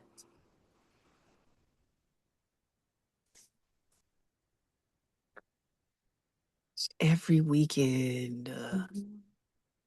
is exhausting. Yeah, just bottles and bottles of bourbon, and he would promise to stop drinking sometimes, and then other times say, well, this is my house. I'm going to drink if I want to drink. And Yep. I'm not an alcoholic because I don't have to drink every day. I just like drinking on the weekends. And I didn't know what high functioning alcoholism was at that time. So I thought, well, Right. he's right. He doesn't have to drink every day. So, and he's got a nice house, got a good job. Like, clearly he's not an alcoholic. So before the wedding, You're thinking about all of these weekends. Mm-hmm. And do I really want to spend the rest of my life every weekend going through this battle? Yeah. Yeah. But something in you says, oh, let's just go through it anyways. Yeah. Yeah. I just wanted that fairy tale to be true. Yep. And we were already married, so I thought, okay, well, we're in this, I made a commitment. I need to see it through. But yeah, he was already a completely different person by that point. The unnecessary amount of stress and pressure we put on ourselves to do something that we don't really like. Part of us wanted to do it, but the other part is like, this just, it just is so sad that we lose sight of our value that way. Mm-hmm. And I believe that that's the case for most, if not all, people who have been abused, is because we lost sight or we never even knew our value. Right. Oh, definitely. I don't think I loved myself until I was 40 years old. Yep, And it's such a shame. it is. It is. But this is evidence that, one, we're not the only people who feel that way about ourselves. But two, there's no relationship, friendship or otherwise, romantic, family, that you should ever feel someone intentionally trying to tear you down, devalue you, try to convince you that you're nothing or less than. There should never be you. We should have the confidence and the courage to be like, you know what, I don't need boundaries, right? Yeah. I don't need this. Right. I was just so scared to look like a failure and Yes. go through a divorce or admit that I was wrong about this person. Yes, girl, stop telling my story. All the things, all Yeah. the things. Gosh, that's so true. Yeah. So you had that doubt, but you move on because of the fear, the shame, the guilt, the pressure that you put on yourself. Because honestly, we're so busy thinking about what other people might be thinking about us that we don't allow ourselves the healthy way out. Y'all get married. How was the wedding day? Oh, it was wonderful. We had a beautiful wedding on the mountain here, and yeah, it was everything I wanted. Just a small ceremony with our closest Mhm. friends and family, and well, it was great. Wow. How was your daughter that day? She was happy. I Yeah. mean, yeah, I think so. I mean, she probably had some doubts at that point, but Right. she seemed happy. And um, my sister-in-law had kids that were close to her age, so they all Okay. got along wonderfully. So she had them to play with and stuff all the time. So Okay. yeah. Did she ever express to you anytime prior to the wedding that she was uncomfortable or didn't like how he would be on the weekends or just in general? No, I don't. I mean, just other than that one major incident that involved her, and she seemed to get past it pretty quickly. She did start to say things Hmm. later on, and Yeah. would say, "Well, Mom, I feel like he loves you, but he doesn't really like me. I think he just tolerates me." And for like a 9-year-old or 10-year-old to say stuff like that, yeah, she picked up Mm. on it.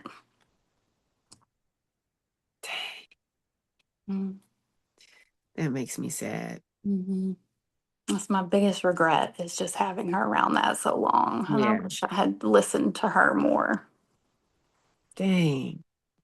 They pick up on so much.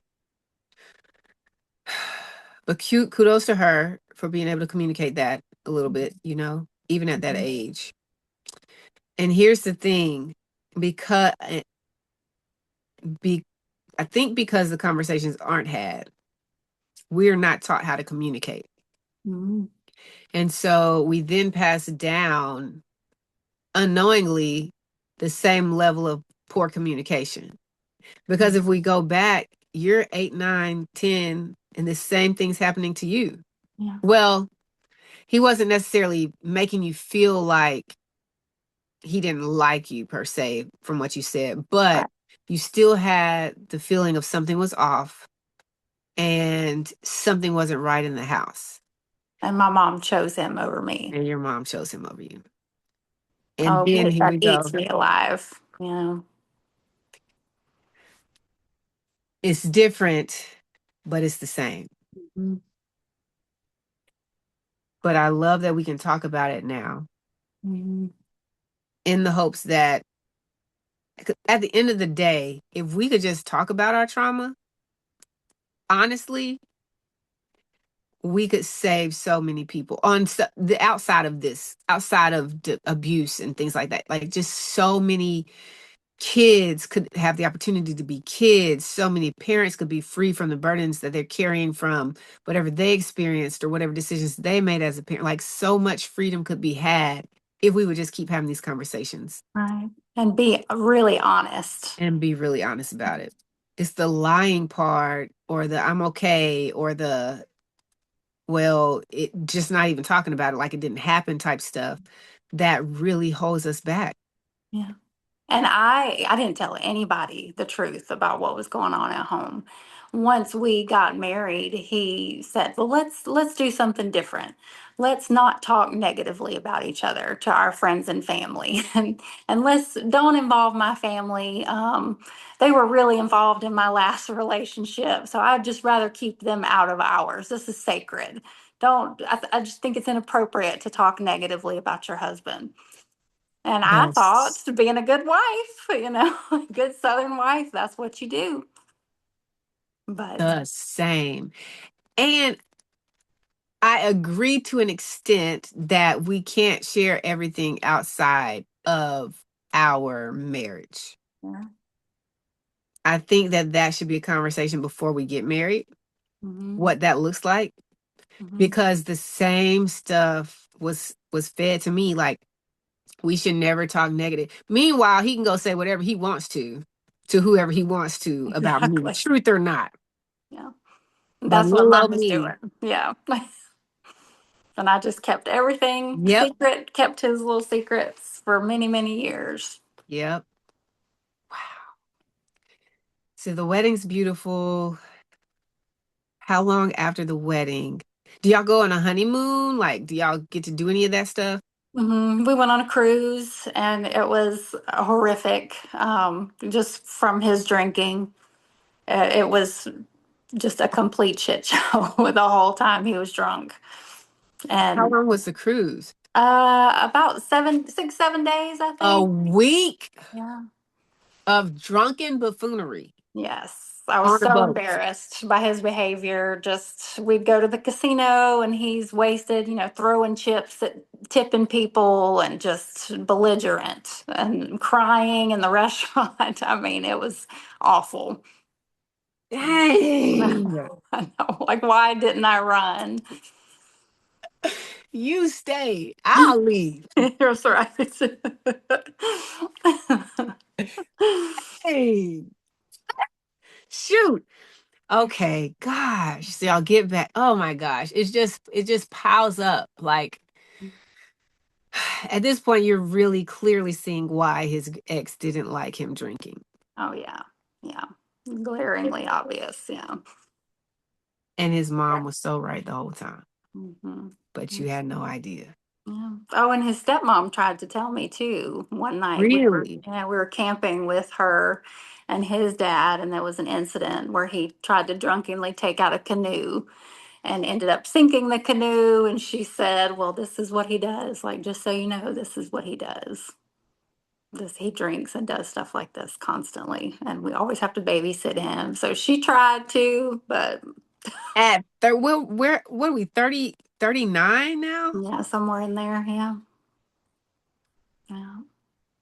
Oh, I found out about so many more things over the course of our marriage, just all the trouble he'd been in with alcohol over his lifetime. Yeah. Gosh, they show you who they are. Mhm. Believe them The first time. the first time. Ain't no apologies. You can apologize all you want to, but you stay. Okay. If I get into a situation where I think I like somebody and they do something, I'm like, you know what? You stay. That's gonna be my line. I I, know, I love it. I see everything I need to see in this moment. Yeah, I understand you're sorry. It's okay. Stay right there. I'll go. I'll leave. Oh my gosh. Oh man. So your baby's 9-ish. Y'all are married. Now it's just constant, where it's drinking every weekend, but then at least once a month there's an altercation. Um, Things didn't get physical really. I mean, he would do that thing where he would back me into corners when we Mhm. were in little arguments, chase me around the house and back me into corners, or I'd end up in hysterics in the corner crying, begging him to stop, apologizing again. Like it always ended up with me apologizing. Yep. But things didn't get really physical until I guess we were married about 5 or 6 years. So Really? yeah, I lasted. I mean, it was just this constant back and forth. I'll stop drinking. I'm sorry. And then the cycle would continue. And I just held on to that Yeah. person that I married so long. And it got so bad. Yeah.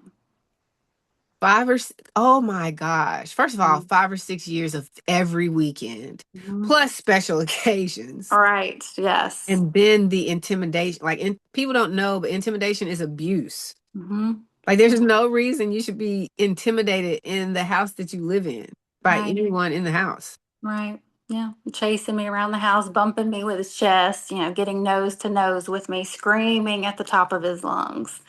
And usually it involved me saying, "Hey, like, can you not drink as much? Maybe can you spend time with your family?" And that's Yeah, set he'd him end off. up, yeah, chasing me around the house, and I'd end up apologizing for being such a nag. Asking you to stop drinking.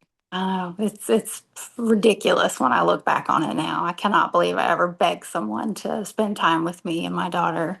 Ah, we all Yeah. look back and be like, what? Who, who were you? Right. What were you thinking? Oh my gosh, the stories I could tell. Jeez, like what really? Really? Oh, so 5, 6 years of that is heavy. Oh my gosh, you were so exhausted. Yeah. And we had gone through a move, just trying to kind of reset and have our own Yeah. house and our own space. And he was so controlling in every aspect. I mean, he didn't want me to work full time, so I didn't work full time. And then I'd go back to, or he would say, you're just lazy, you're a gold digger. So I go back to work, and then he would say, you're working too much, you're being selfish, you're not prioritizing your husband. I mean, I couldn't decorate the house. I could not do anything. It was all him. Never good enough. So One day y'all gonna believe me when I say they're the same person in a different skin. Oh my gosh. they all No, do the same things though. They really they do. do it. Mhm. No, don't work. No, like one of the things is you act different with around other people than you do at home. That's like because I can be myself. I Right. can't tell you this, but it's because I can be myself around other people and Right. not you. Right. Oh my gosh, you couldn't decorate either. Like he had to pick everything out. Yep. Girl, I remember going to Walmart one time, like thinking so hard. I was like, oh, maybe he'll really like this. And it never went up. He's like, Yeah. we need to take that back. Yeah. I'd go out of town, for like a dance competition with my daughter, and he would paint a piece of furniture or get a picture and be like, "Well, I got this for you.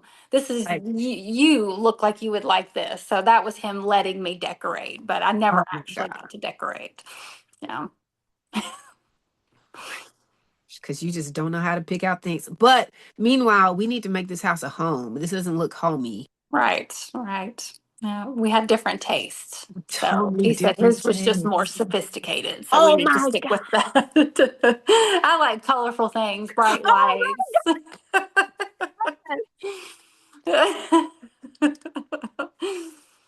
I'm about to run. No, it needs to be all white and crisp and black and no color. Yeah, that's too fun. or something. How dare you have fun in this house Mhm. and have fun outside of this house? Right. What is wrong with you? When I ever let you out the house, that is. Oh Right. my God, Oh yeah. Oh girl. yes. Yes. It's so real. It's so real out here in these streets. That's wild. I don't even know why this surprises me because I know, but it never ceases to amaze me that it really is this way. They're all so similar. It's crazy. It's bananas. Meanwhile, you have people like us who are colorful and bubbly and happy, Hmm. but it's rare that you're like, you don't, it's not a lot of people that's going to remind you of me. It's not Hmm. a lot of people. Yes, there'll be like one or two, like, oh, you remind me of somebody, but not like all y'all over there Yeah. are the same. This Yes. is, it's outrageous. Mm, yeah. Yeah. So I'm sorry, I got off track. You just That's started okay. talking, and I'm like, this child, she didn't, she, did she have some binoculars? Was she in my window? Oh man. Oh, okay. Focus in. Get back. Get back. My goodness.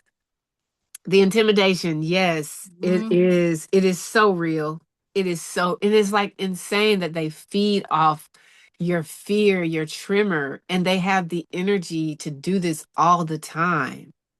And I'm such a people pleaser that I would just adjust myself in any way that he said or I thought that he needed, Yep. and but it was And it's still never good enough. never good enough.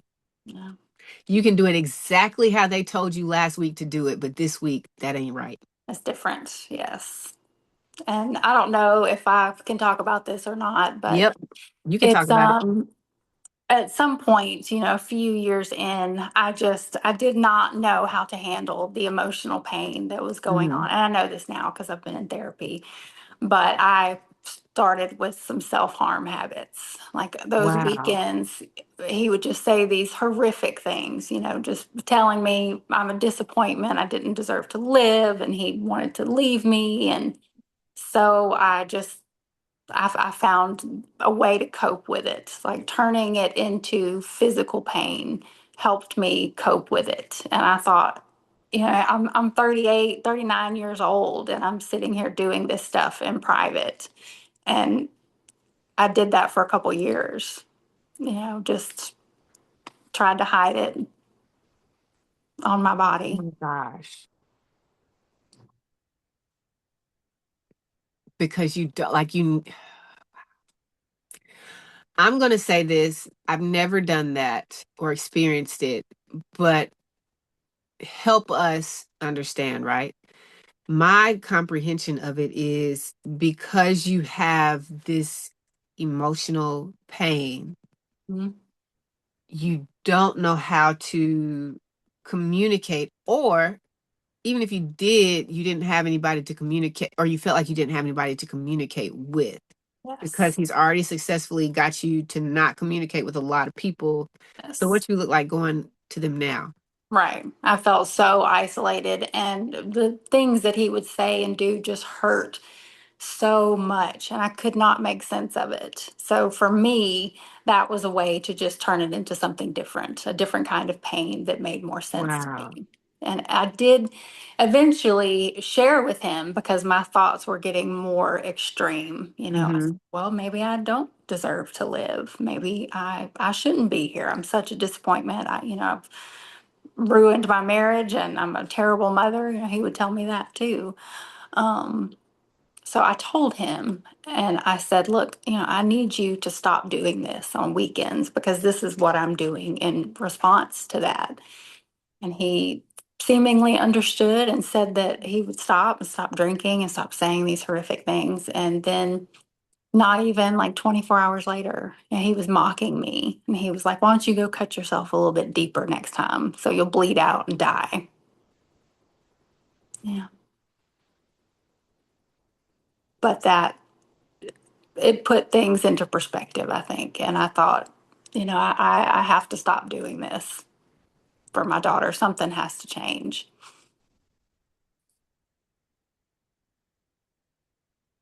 I've never shared that with anybody. So.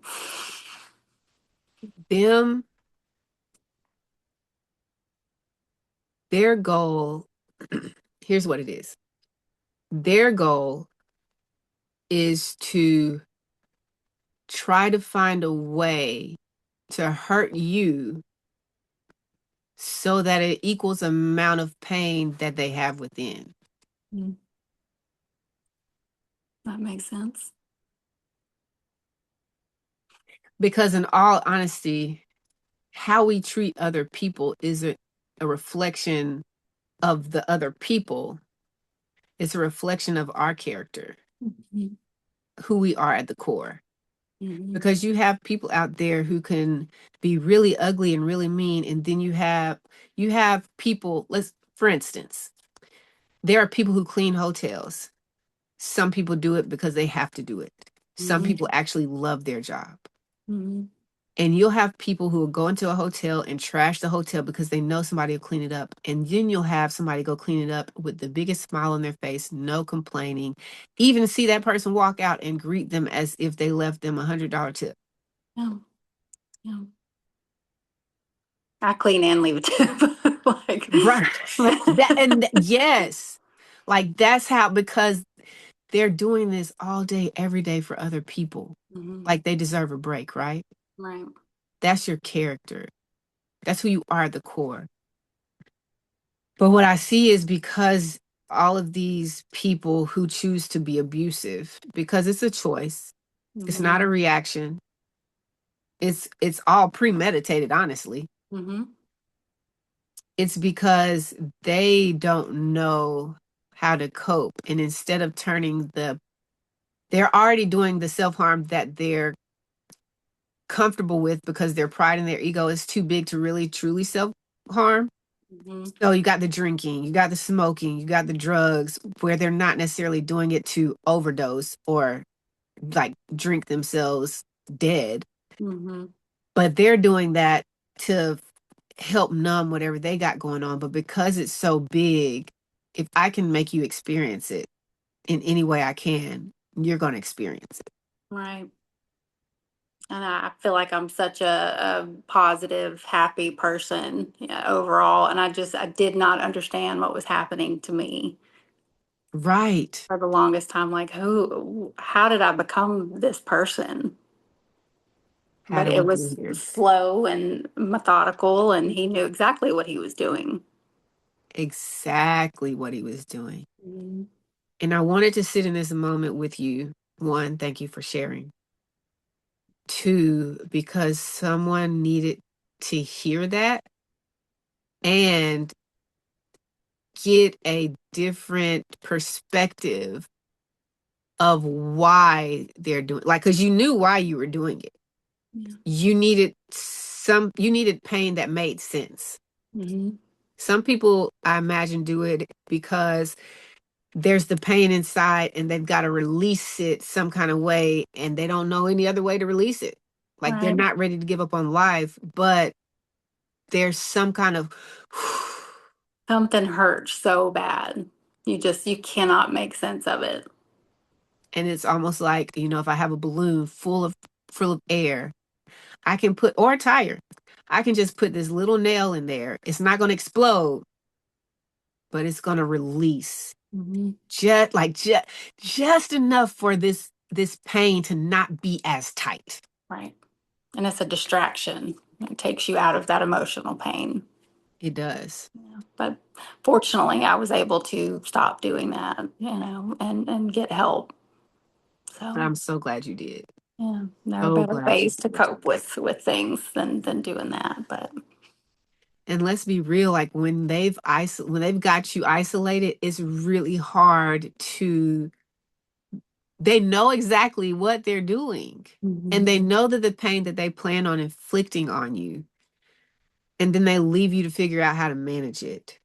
But you can't manage it with outside help. Right. And we all respond to stimuli in different ways, whether good or bad. So it's not that any of them are any more or any less healthy than any other way. They're just different responses to figuring out, how do I get out of this? And while I'm still stuck in here.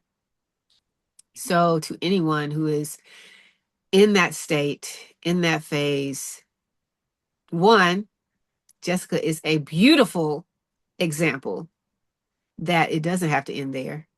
And you can get out, and there is another side to anything that you're experiencing.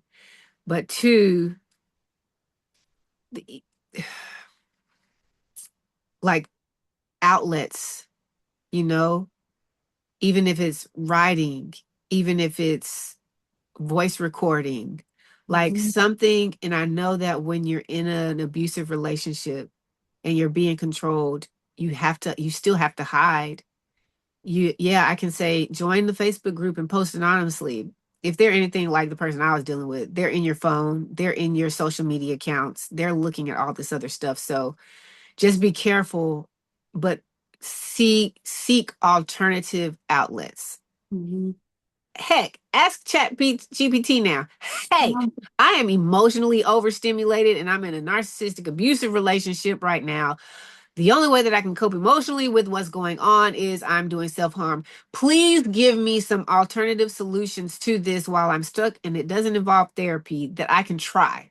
And just keep, if we could just keep trying. Sometimes life is lived because we kept trying. Just And one keep good thing trying. they say is get rubber bands and pop them on your skin. That helps too. Just keep trying. And I ended up keeping notes in my period app because I knew he wouldn't look there. So I journaled in my period.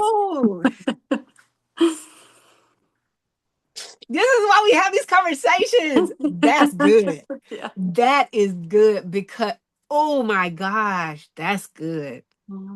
Y'all heard that. Because you can have the secret folders, you can have the secret calculators. They're not going in there. And that's the last place. We'll think, ooh, they don't need to go in there for any reason. I'm not looking at your cycle track. First of all, they already know your cycle because they're not, because they're in a healthy way in tune with your body, but they need to know everything about you so that they know when you're lying about something. Yes. That's genius. Wow, that's genius. I have years and years of just little notes and little journal entries that I kept there. That's genius. Dang, I wish I knew. Oh, girl, I wish I had that information. Oh, thank you for sharing that. You're welcome. Thank you for sharing. If I'm gonna have to find, I'm gonna find the timestamp on this. I'm like, if y'all don't listen to no other part of this episode, go right here. Yeah. Please. Oh, that's so good. That's so good. Man, so he's outrageous. He's trying to make you hurt as much as he hurts inside. And he hasn't even touched you yet. Right. It gets there. It just builds and builds. And the night that he ended up strangling me was, I've been gone for the weekend, and I come in kind of late at night with my daughter and her friend. I think she was 14 and 13 at the time. And he was drunk, and I just didn't even think about it. And he had started his laundry. It was about 10:30 or 11 o'clock at night. And that was something that I had asked him so many times not to do. I mean, by this point, I was sleeping on the couch because he snored and drank, and the bed just wasn't safe anymore. The bedroom was not a safe place. So the laundry was right by the couch, and I had said, please don't do your laundry so late. It keeps me awake, like I don't sleep well. So, of course, he starts his laundry, and I go and turn it off. And he comes back and turns it back on, don't touch my laundry. So I go back like an idiot, but I turned it off, and he just kept coming back, and it was this game. And he finally did that thing where he backed me up against the wall, getting in my face. And this night, for some reason, I just had enough of like not reacting. And all I did, I put my foot back to steady myself because I knew he was going to push his chest against mine. So I just put my foot back and I caught it. And like that's all it took. I saw the look in his eye. People say, oh, their eyes turned completely black. That happened. And he picked me up by my neck and slammed me into the door so hard it put a hole in the wall. Then slammed me on the ground on the hallway of our home and got on top of me and was strangling me. You know, and my daughter and her friend are upstairs hearing all of this. And finally, I scream, like, call the police, call the police. And my daughter is so freaked out, she's having a panic attack. And her friend ends up calling the police. And once he heard that, he got off of me and I'll never forget this. He got down in my face and he said, look at me, look at me. I never touched you. And then he walked off and closed his bedroom door. And, you know, from there, the police came and I didn't even have to say anything. They saw my neck and arrested him immediately. So, oh. I'll never forget that feeling of him on top of me, just looking down at me with that crazed look in his eye. I mean, he wanted to hurt me. He was almost like Mhm. excited, like I finally gave him enough of a reason to Yeah, physically hurt me. All me just putting my foot back, that's all it took. that's all it takes. Hmm. Like, it doesn't take it doesn't take anything, and then they convince you that you're the reason it happened. Hmm. Well, if you had just walked away, I never would have gone to jail. I never would have strangled you if you had just walked away, if you had just left the laundry alone. It would have definitely went back to that conversation if you had Hmm. just left the laundry alone. And at the Never, time, I believed it. You know? never taking accountability for their actions. Hmm. Yeah.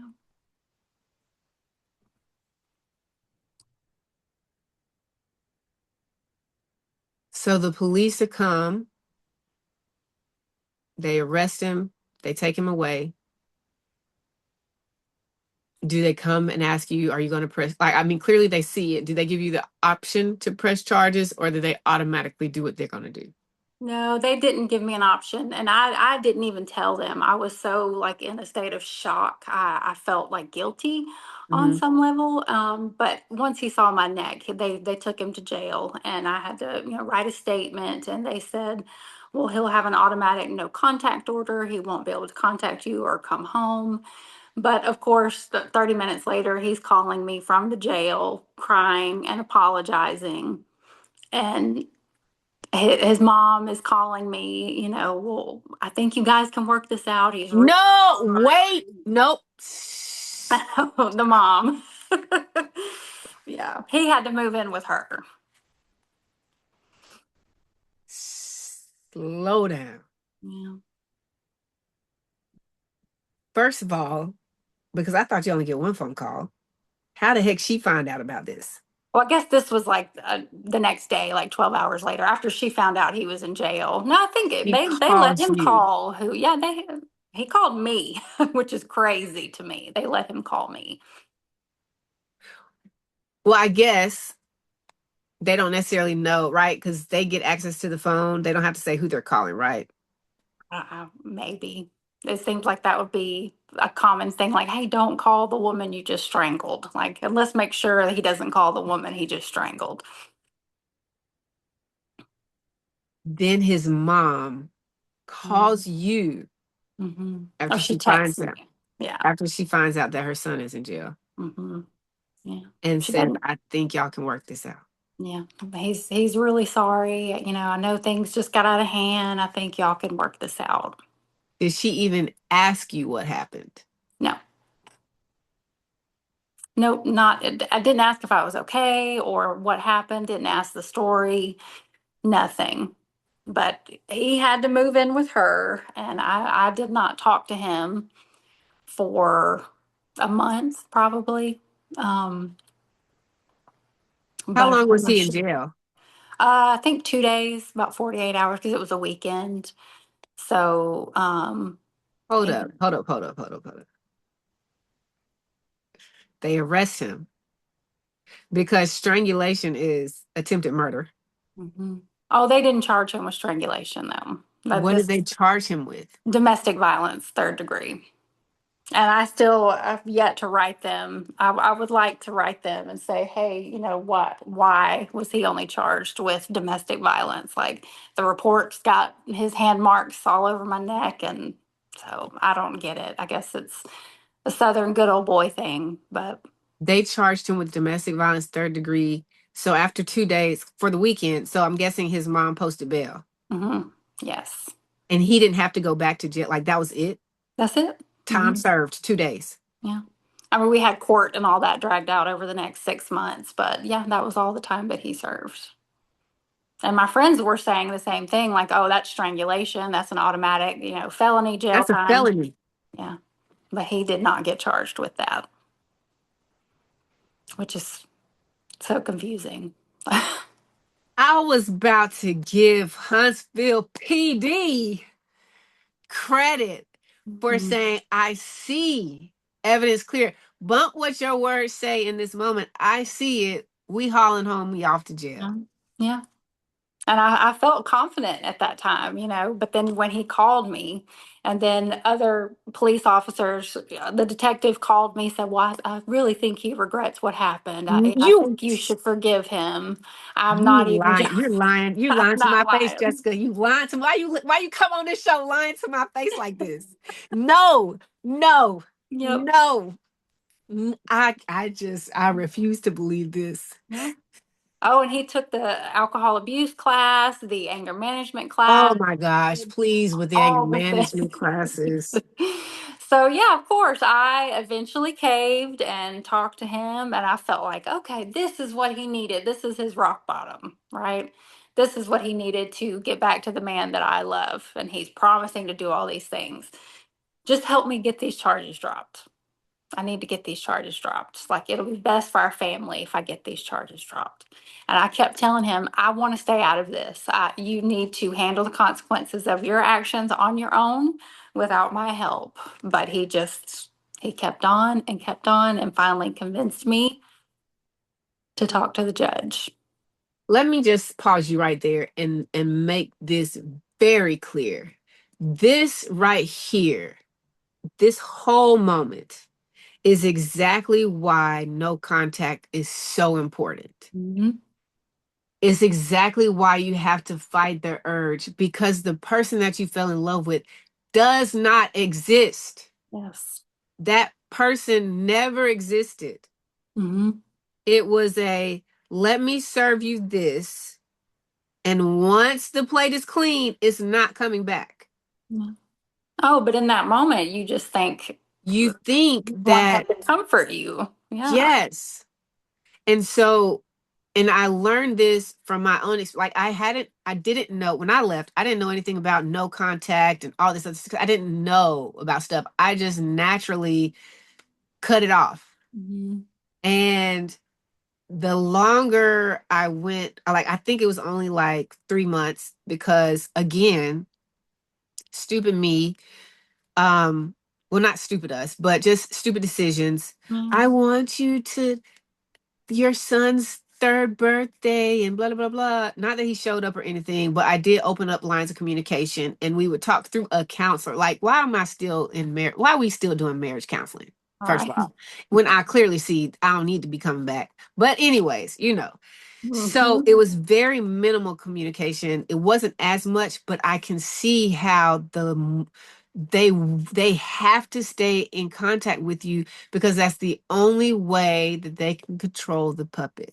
Yes. Once the longer you don't communicate, the more clearly you think, and Hmm. the less like their claws are starting to come out of you, and Yeah. they're not able to manipulate with just words anymore. Right. I had to sit right on it because 1 month you feel like it's a long time Wow. And I because started you're to in feel it. confident and comfortable in the home. I thought, man, this is nice with him not here. I don't have to tiptoe around him. I'm not Yep. looking for alcohol bottles all the time. Yep. But yeah, something just got me. And I thought, okay, well, this is my husband. Yep. This is, Like you owe something to them. yes. And you know that it was the insecurities and it was the shame that you would feel from the perceived failure and what you think other people are going to think about you. Y'all Mhm. bump what other people, baby, it's people online right now, unsolicited opinions about people they've never met, don't know, will never meet. It ain't Yeah. none of your business. Like what other Yeah. people have to think about you is not your business because they're not living the life that you're living and they're not experiencing what you experience. And even Right. if they have the audacity to get up in your text message and say, "Oh, the detect," like I'm done. I'm so done with this conversation. I just want to throw something because for you to tell me That's the South. I think the that's the South. detective called you and said he seen y'all could work it out. Oh yeah, and he gave me my husband ex-husband's attorney's number. Yeah. And he really wants to work this out. This is He seems really sorry. I see this all the time and he seems really sorry. and that right there is exactly how cunning and manipulative they are. Mhm. Because people wonder how in the world this person is abusing you and they get off when y'all like for the cases that actually make it to court. Oh baby, they can sit prim and proper and be the calmest cucumber during that whole process. Yeah. Meanwhile, the person who they've literally driven crazy is outside of themselves, like screaming on the inside and Mhm. sometimes on the outside. Like you don't see what like, and so now you look crazy in front of the judge. Meanwhile, he over there just like, I told you it Yeah. wasn't me. And so Yeah. I say that because at one point they had us fooled too. Yeah. They're master manipulators. Yeah. I I mean, can't believe I can't believe I went back. I mean, I had to go see a forensic nurse. My neck was so sore and popping and bruised, and I stayed so strong for a month. And I just, if I could go back, I would just never ever speak to him again. That's the biggest regret is going back to him. and mother-in-law, I was on your side. What? I've been holding out with Aunt Jessica. Oh, Was she on let your him move side. in and she let him drink there all this time. He, had been arrested for strangling his wife in a drunken rampage, and she let him drink in her home. I wonder what he told her I'm because sure I it was don't not think the she knew the truth. real story. Yeah, I'm sure she didn't. Yeah, I know that there are still moms, and she may very well be one of them, that would, even if their child did all that, they would still let them come home and live however they wanted to live, even knowing that alcohol is part of the problem. yeah, But knowing how well they can paint a picture with their own color palette, hmm, I don't think she knew. It's not because it's not like she probably was like, well, what did they charge him with? right, Like it's, and even if they did tell her, well, what does that mean? Ain't nobody got time to sit here and explain that to you. right. So I'd be surprised if she actually knew what he did. That's true. Yeah, I never But even thought about that. for you, like, okay, because she didn't ask you how you were doing. She never saw the pictures, I imagine. She never saw you physically. Um, None of his family reached out to check on me, other than her saying, "I think you guys can work this out." Yeah. So, yeah, Ma'am, I you're mean, he sitting did on all to the right jail. things, said all the right things, and I just believed it. To anyone who's listening, if anyone ever tells you that they have an anger management certification, you might as well get a lighter and set that thing on fire because it don't mean ashes. You hear me? Like nothing. It means nothing. It's BS. Yeah. It's a piece of paper that says I sat in this classroom. Oh yeah. And I later found out he had the instructor from the alcohol abuse class write a letter on his behalf saying that he was not an alcoholic. And I was thinking, well, how much did you tell them you were drinking? And he said, well, Hmm. only 3 or 4 drinks on the weekends. And I was thinking, Hmm. but your drinks are triple and double or Hmm. triple, quadruple bourbon. You're actually having like 16 to 20 drinks a Hmm. night on the weekends. Like that's binge drinking. Of course you have a problem. And like what do addicts do? They lie. The alcohol abuse counselor never asked me to verify if that's how much he was drinking. They should have First of all, asked me. no, it shouldn't even got to that point because if I'm an alcohol abuse counselor and you coming to see me, I already have the evidence. The fact that people don't just stroll up in here and be like, yo, I think Right. I need to see you because I've been drinking 2 times a Right. weekend. That- Somebody sent you here to me for a reason. Mhm. But again, it was, I think, a Southern man, and they just, for some reason, want to look out for I'm, each other, s- some of them. I'm so floored at all. I really So want to many write people have let me down. I This will movie. say the crisis center, the women at the crisis center of North Alabama were amazing. They did amazing. So, Shout out to y'all in North Alabama. Come on, UNA. Okay, I'm sorry. yeah. Oh my gosh. The audacity. Like for a detective to go out their way to call you and say, I think y'all can work this out. Yeah. So That I just felt goes pressure. Yeah. that goes to show you that there is not proper training for domestic violence and policing. Hmm. There's just not. Yeah. Because you have the ones who get annoyed at somebody who keeps calling, but they keep going back. Mhm. That needs proper training to understand the mental brainwashing that has happened. Mhm. And I also get respectfully that it's annoying because I don't want to risk my life when you're continuing to choose to subject yourself to this. Right. Even with the mental brainwashing, we still made the decision to stay. Right. And we have to take accountability for that part. But with that being said, there needs to be like some kind of proper training, as if they don't already have enough to do. I get it. But some kind of proper training for domestic violence abuse, what it looks like, what are the signs, and like, don't rule number one, don't call the person who was physically abused and say, I think you can work it out with the person who abused Right. I I'm think so more pissed off. women need to be involved in that I'm so process. pissed off. I'm just, I look back at it now and I'm just floored by that. But I'm like, first the mother-in-law, then you said the detective. I'm like, who, what, oh, and the what? cops who brought him to the house to get some clothes and stuff, they waited for me to get back home and said he really is sorry.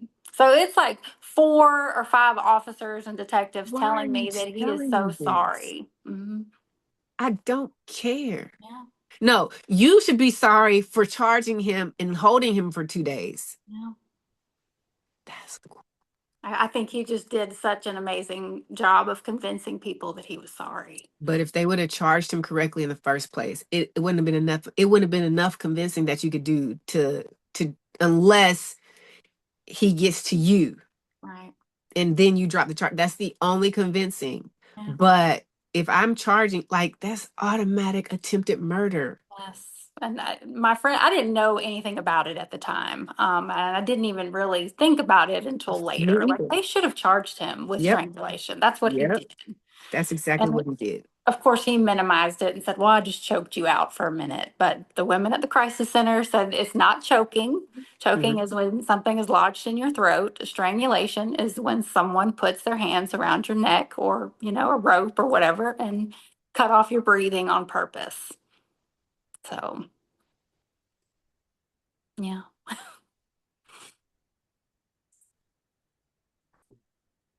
But I got sucked right back into it. I went to court with him. And the judge did not want to drop his charges initially because he had been in so much trouble with alcohol Mhm. before. And a lot of it I didn't even know about. He had had multiple DUIs, he had car accidents. When he was a teenager, he crashed his car into someone's house at 2 o'clock in the morning. But he walked home from the accident and they couldn't prove that he was drunk. So he got away with that. His mom always What? paid for his lawyers, he got out of trouble. And so what she ended up doing, she said, I will drop these charges on the condition that you not drink for 1 year and Mm. not get in any trouble pertaining to alcohol for 1 year. So can we not drop the charges after he proves that for a year? Like, Right. why are we dropping charges? Okay, wait, because how did so he just constantly keeps saying, I just need, like, come on, we're a team, blah, blah, blah, blah, Yes. and you fall for it. Of course, naturally. Yeah. I mean, anyone who gets this far into the relationship is you're gonna fall for it when they have access to manipulate again. Right. So I tried to stay out of it. I told him, I You don't want to go be to a part of court, this. Hmm. the judge doesn't the judge doesn't want to drop the charges because of all the stuff that she brings up that you had no idea about. Some of it, yeah. Hmm. Insert, you did what now? If we could insert that in the moment and keep going, he's gonna snap in front of the judge. Or he's gonna walk away. And that's when you hit him with the no, you stay. Yeah. I'll leave. I'll go. Oh, I gotta hold on. I gotta plug my phone in. I think it's Okay. dying. Just move this Oh my over. gosh. Okay, Oh my gosh. I think we're back in business. Okay, Girl. it's, Dang. it's That's bad. that's it right there. That's it right there. It's Mhm. the, like, don't be so concerned with hurting their feelings or making them uncomfortable that we don't ask questions. Yes. Make them uncomfortable. Matter of fact, I think we should go into relationships not intentionally trying to hurt people, right? But being confident enough to ask the uncomfortable questions because the reaction shows more than the response. Hmm. And that's exactly what you need to see, because life is not all about, we're not in a comfort zone in relationships, whether it's friendships, family, or romantic. You're not in a comfort zone all the time. We need to know how we all manage and handle things that make us uncomfortable.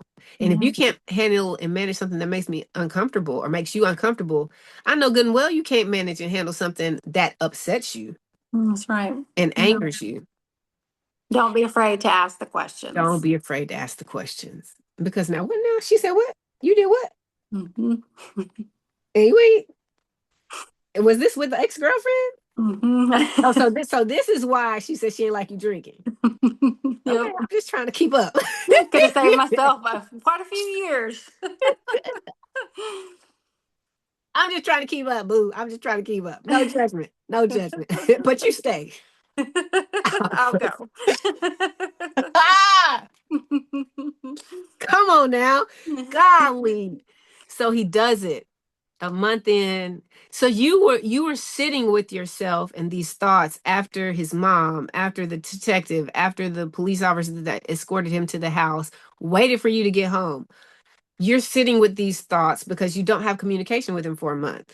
But in that month, you're like, well, they are saying that he is very sorry. Everyone's saying he must be really sorry. This is what he needed. This is rock bottom. Maybe he will stop drinking and get the help he Mm. needs and be the man that I married again. And that's what he was promising when I eventually did talk to him. Things will be different, I promise.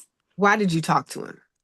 I missed him, Hmm. and I thought I just wanted him to comfort me. It's so messed up, Isn't but that deranged? yeah, it's not logical. And I think it's just when you're in that Hmm. situation, that's just Your what's in mind. mind, your mind is already jacked up by that point. Yeah. I remember, and I say it's deranged because I remember there was a time where, I mean, same thing, roller coaster, up and down and up and down, and then the ups were really low and down was low, low, low. Mhm. He had this. he's not even a friend, not even a business partner, just a somebody. And they were going on a trip to Florida or something for a conference. And I was like, yeah, go ahead and go. When I tell you that was the most peaceful I had ever had in that relationship. And at the same time, I had the audacity to fix my lips to tell him when we would talk on the phone that I missed him, knowing good and well I had not experienced this amount of peace. At this time, I have a newborn baby. And Wow. even with his crying and his needs, the house was so peaceful. It's like you can finally relax. Oh my gosh, I could clean up. Like I Mhm. enjoyed just being able to clean up and I don't have to like I'm cleaning up after me, not a whole nother grown person who can't clearly do it by himself. Yeah. It was just me and the kid. And it You're was not so tiptoeing around peaceful. anybody. Yeah. Joy was able to come up out of me. And yet and still I would fix my lips to say I miss what kind of cockamamie foolishness. I just want to know you just wanted you to know you're not alone in You. the derangedness of it all. Yeah. Crazy, Oh, I crazy. see Like, women talk about that often. Oh, I want it's to drop the no contact order. And I'm like, don't don't, do it. Do not. don't do it. It is a reason. Just hold out. Here's like, if you can hold out for a year, Hmm. you're not going to want to drop it. If you can literally hold out for a year, everything you need or just enough of what you need is going to come up and you're going to be like, oh, no, we ain't. Yep. Your senses will come back to you in a year. Get some distance. Yes. Get some therapy. Yes. Blessed assurance. So he done weaseled his way back in. Hmm. So Mhm. yeah, the judge told him, I'll drop these charges in a year if you don't drink and if you don't get in trouble with alcohol. So he agrees. And what do you think he does? Not even 24 hours later, he goes out drinking. Shots, shots, shots, shots, Yes. shots, shots. It's God. fantasy football, so he just had to go this one time. That's all. It's just going to be this one time. But And you let that slide. I never told on him. And, my attorney there, she begged me not to Hmm. help him get his charges dropped. She said they will manipulate you. Yes. This is so common. They go right back to abuse once those charges get dropped. I've seen it. Yep. Please don't. But I thought, You no, can't hear nothing. it's partially my fault he got arrested. I didn't walk away. So, You can't yeah. hear nothing. Yeah.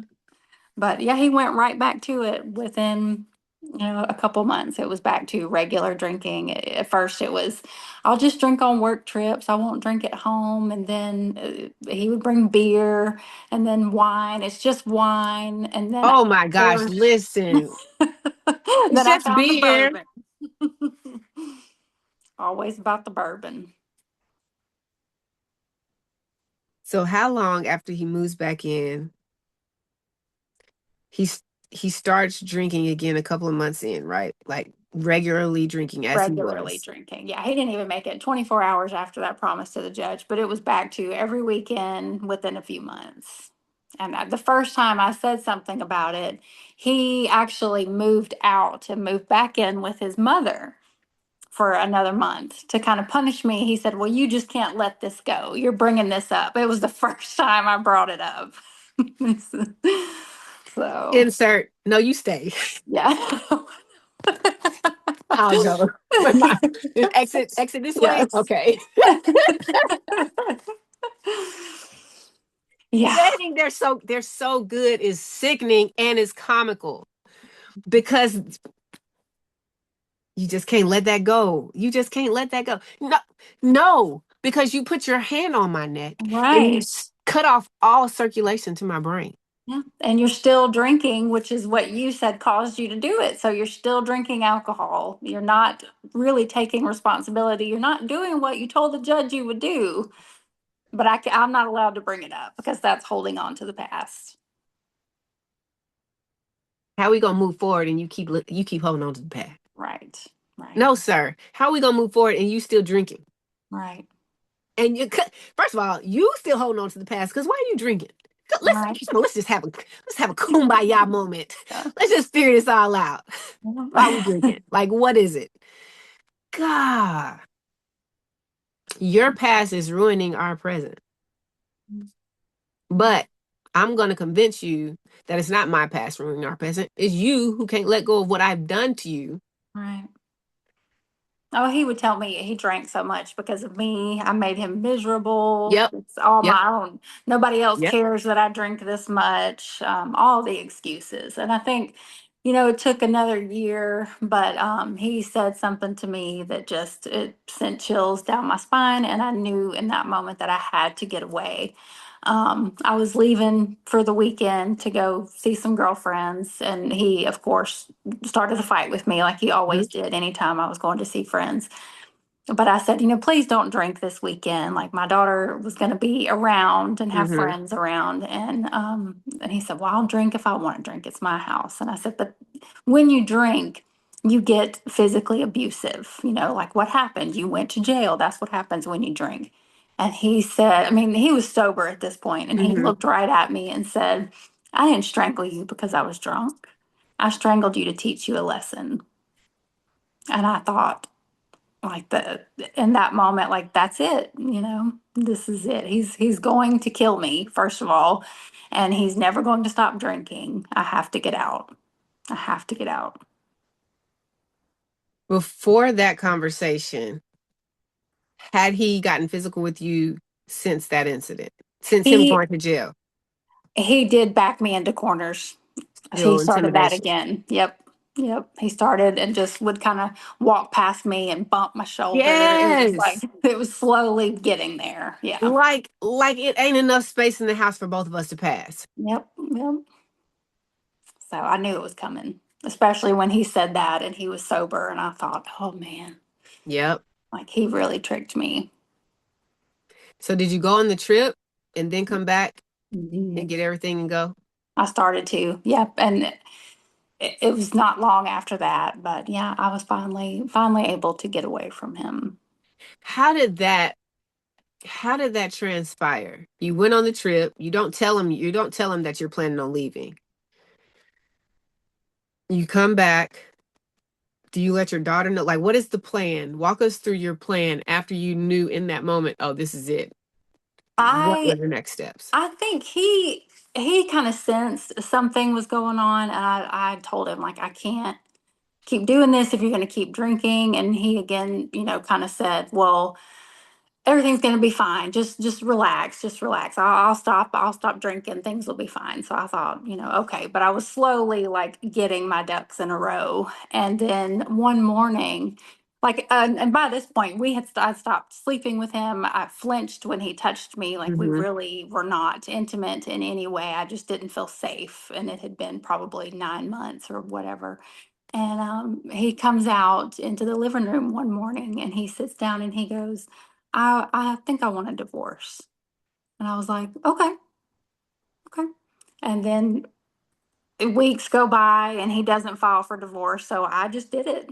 I went and filed for divorce, and it went from there, But I think on some level, he needed to be the person to say that. Mm-hmm. It had to be Of his course. idea. And I just thought, okay, all right, no, that's fine. So, no more like begging him to stay with me or Yes. spend time with me. And I think that was just the first time it really shocked him. It's like, all right, Yeah. that's fine. Did he fight you after you filed for divorce? Did he try to like not do what he needed to do so it could just go through smoothly? He did do a couple like shady, financial things, and tried not to give me anything that I was entitled to, but none of it worked. I mean, because I had so much evidence of Mm-hmm. his abuse and alcoholism and the arrest reports and all that. Come He on. didn't want that coming out in a big court case, so he was motivated to settle in mediation. So it worked out. Wow. Document, document, document. Yes. Come At on, some period point, I planner. started that secretly recording, Yes. so it helped. Come on. I think I want a divorce. Divorce? No, you stay. Yeah. I know. I was just on my phone. I was like, okay. And Okay. I just scrolled back. Wow. Because What? I tried so many times, I think, to leave, and he always promised me things will get better, Yeah. things will change. And at that Yeah. point, I thought, no, like that, I'm not What playing a that game. blessing. Hmm. Like, you had a smooth exit. Hmm. I had a smooth exit. I called my dad. He was gone with the one vehicle that we had. I was like, Dad, I need you to come get us. Hmm. Dad comes and gets us. We gone. You know, pride keeps you away. Cool. Keep your pride because we gone. Yeah. And because he's so afraid of court and prison and police and everything, when I finally did file for divorce and took it to like went to court to get it all, everything, he doesn't show up. Like, and the anxiety that I felt like that day, driving up to the courthouse, parking the car, walking in, going up the stairs, waiting my turn, like all of this pressure. And I'm like, is because it's a mind game. Like, is he going to show up at the last minute? Yeah. And if he does show up, I don't know what's going to happen. So I was blessed to have a smooth exit. You were Yeah. blessed to have a smooth exit. Thank God. But and we know that that's not everybody's story. They're Yes. fighting for you, and they're fighting against you in court. They're not signing the paperwork so that you have to communicate with them, or you have to be having this lingering thing between them for years, Hmm. or I'm not letting you. Like, all the things that can happen that are bad can happen. But the main thing for anyone who's listening and is like, well, mine's not, I just know mine's not going to be that easy. It might not be. But doc, baby, pull that period planner app out That's right right. now and start backdating these checks. You hear me? Yes. Yep.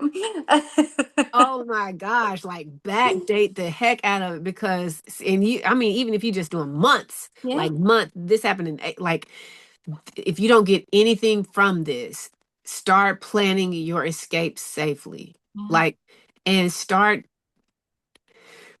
I don't believe that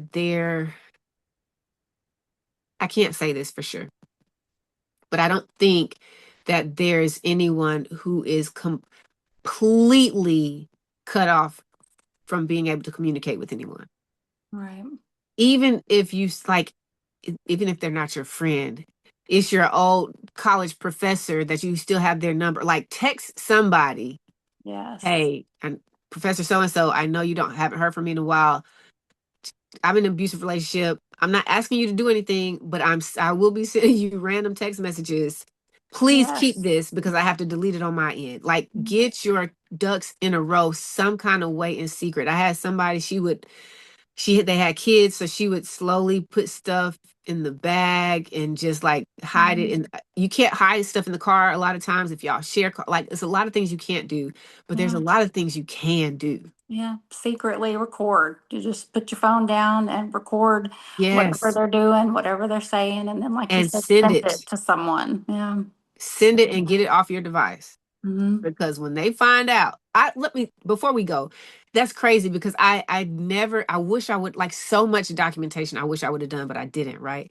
And there was one time, it was just, he wasn't even doing anything, like he was speaking from the heart about something in the Bible, and I just recorded it because I wanted him to hear how much of an impact he could have. Like, what you're saying, people need to hear this. And this is the crazy thing, is like, with him, he could do so much good in the world if he didn't let the bad and the evil take over. But Yeah. he let the evil take over, instead of getting help for it.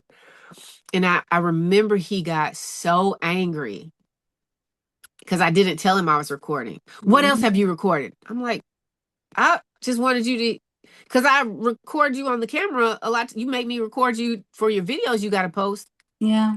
I just wanted to let you hear how amazing you were sounding in the moment, but nothing. They don't see it that way. They don't Yeah. see it that way. I took a picture of him one time when he was sleeping because I wanted to show during one of the good times, right? Mhm. I wanted to show him the next day because I thought it was funny. Who did you send this to? You trying to ruin me? I'm like, What? what? From you sleeping with your mouth open is going to ruin you? Yeah. Make it make sense. But I say that to say, secretly record and get that junk off your phone. Yes.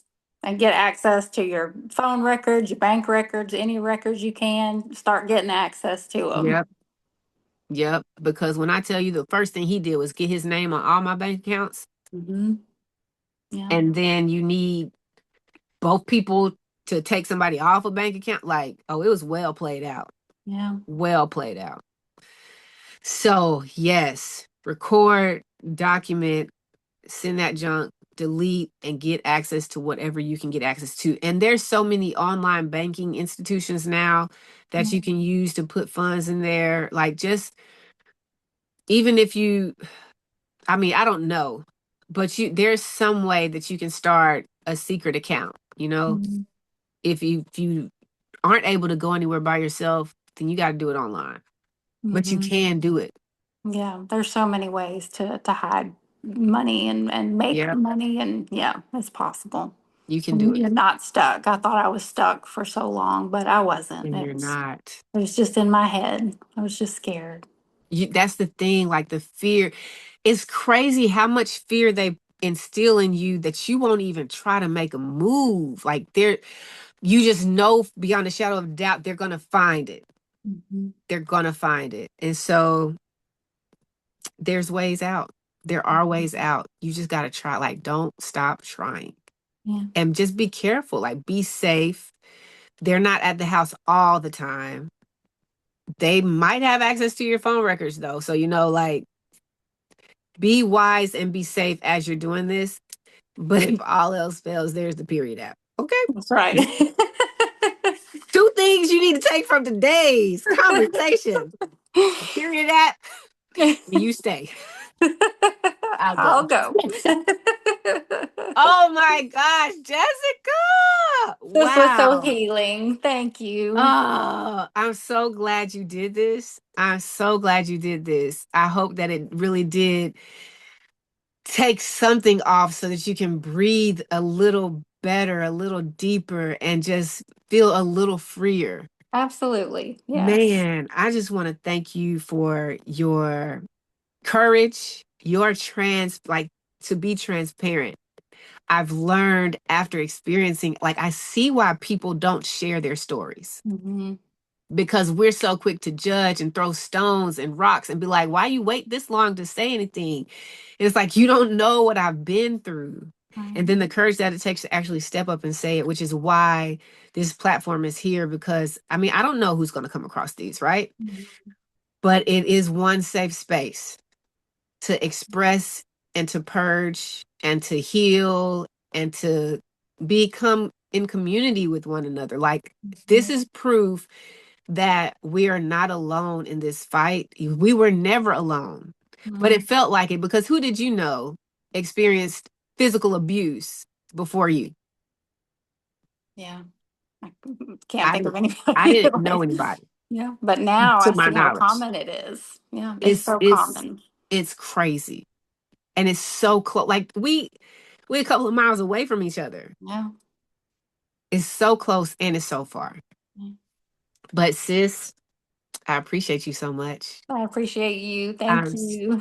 so grateful for you. So thankful that you are still here. Your beautiful, amazing offspring light is still here, that both of y'all are shining. And I just want to say, keep showing up, keep sharing your love, keep shining your light. Thank y'all for tuning in for another amazing episode of the Can't Be Broken podcast with your favorite light, M Boogie, and our sister, y'all know what it is. In the meantime, in between time, we go. Bye. Oh my gosh, girl.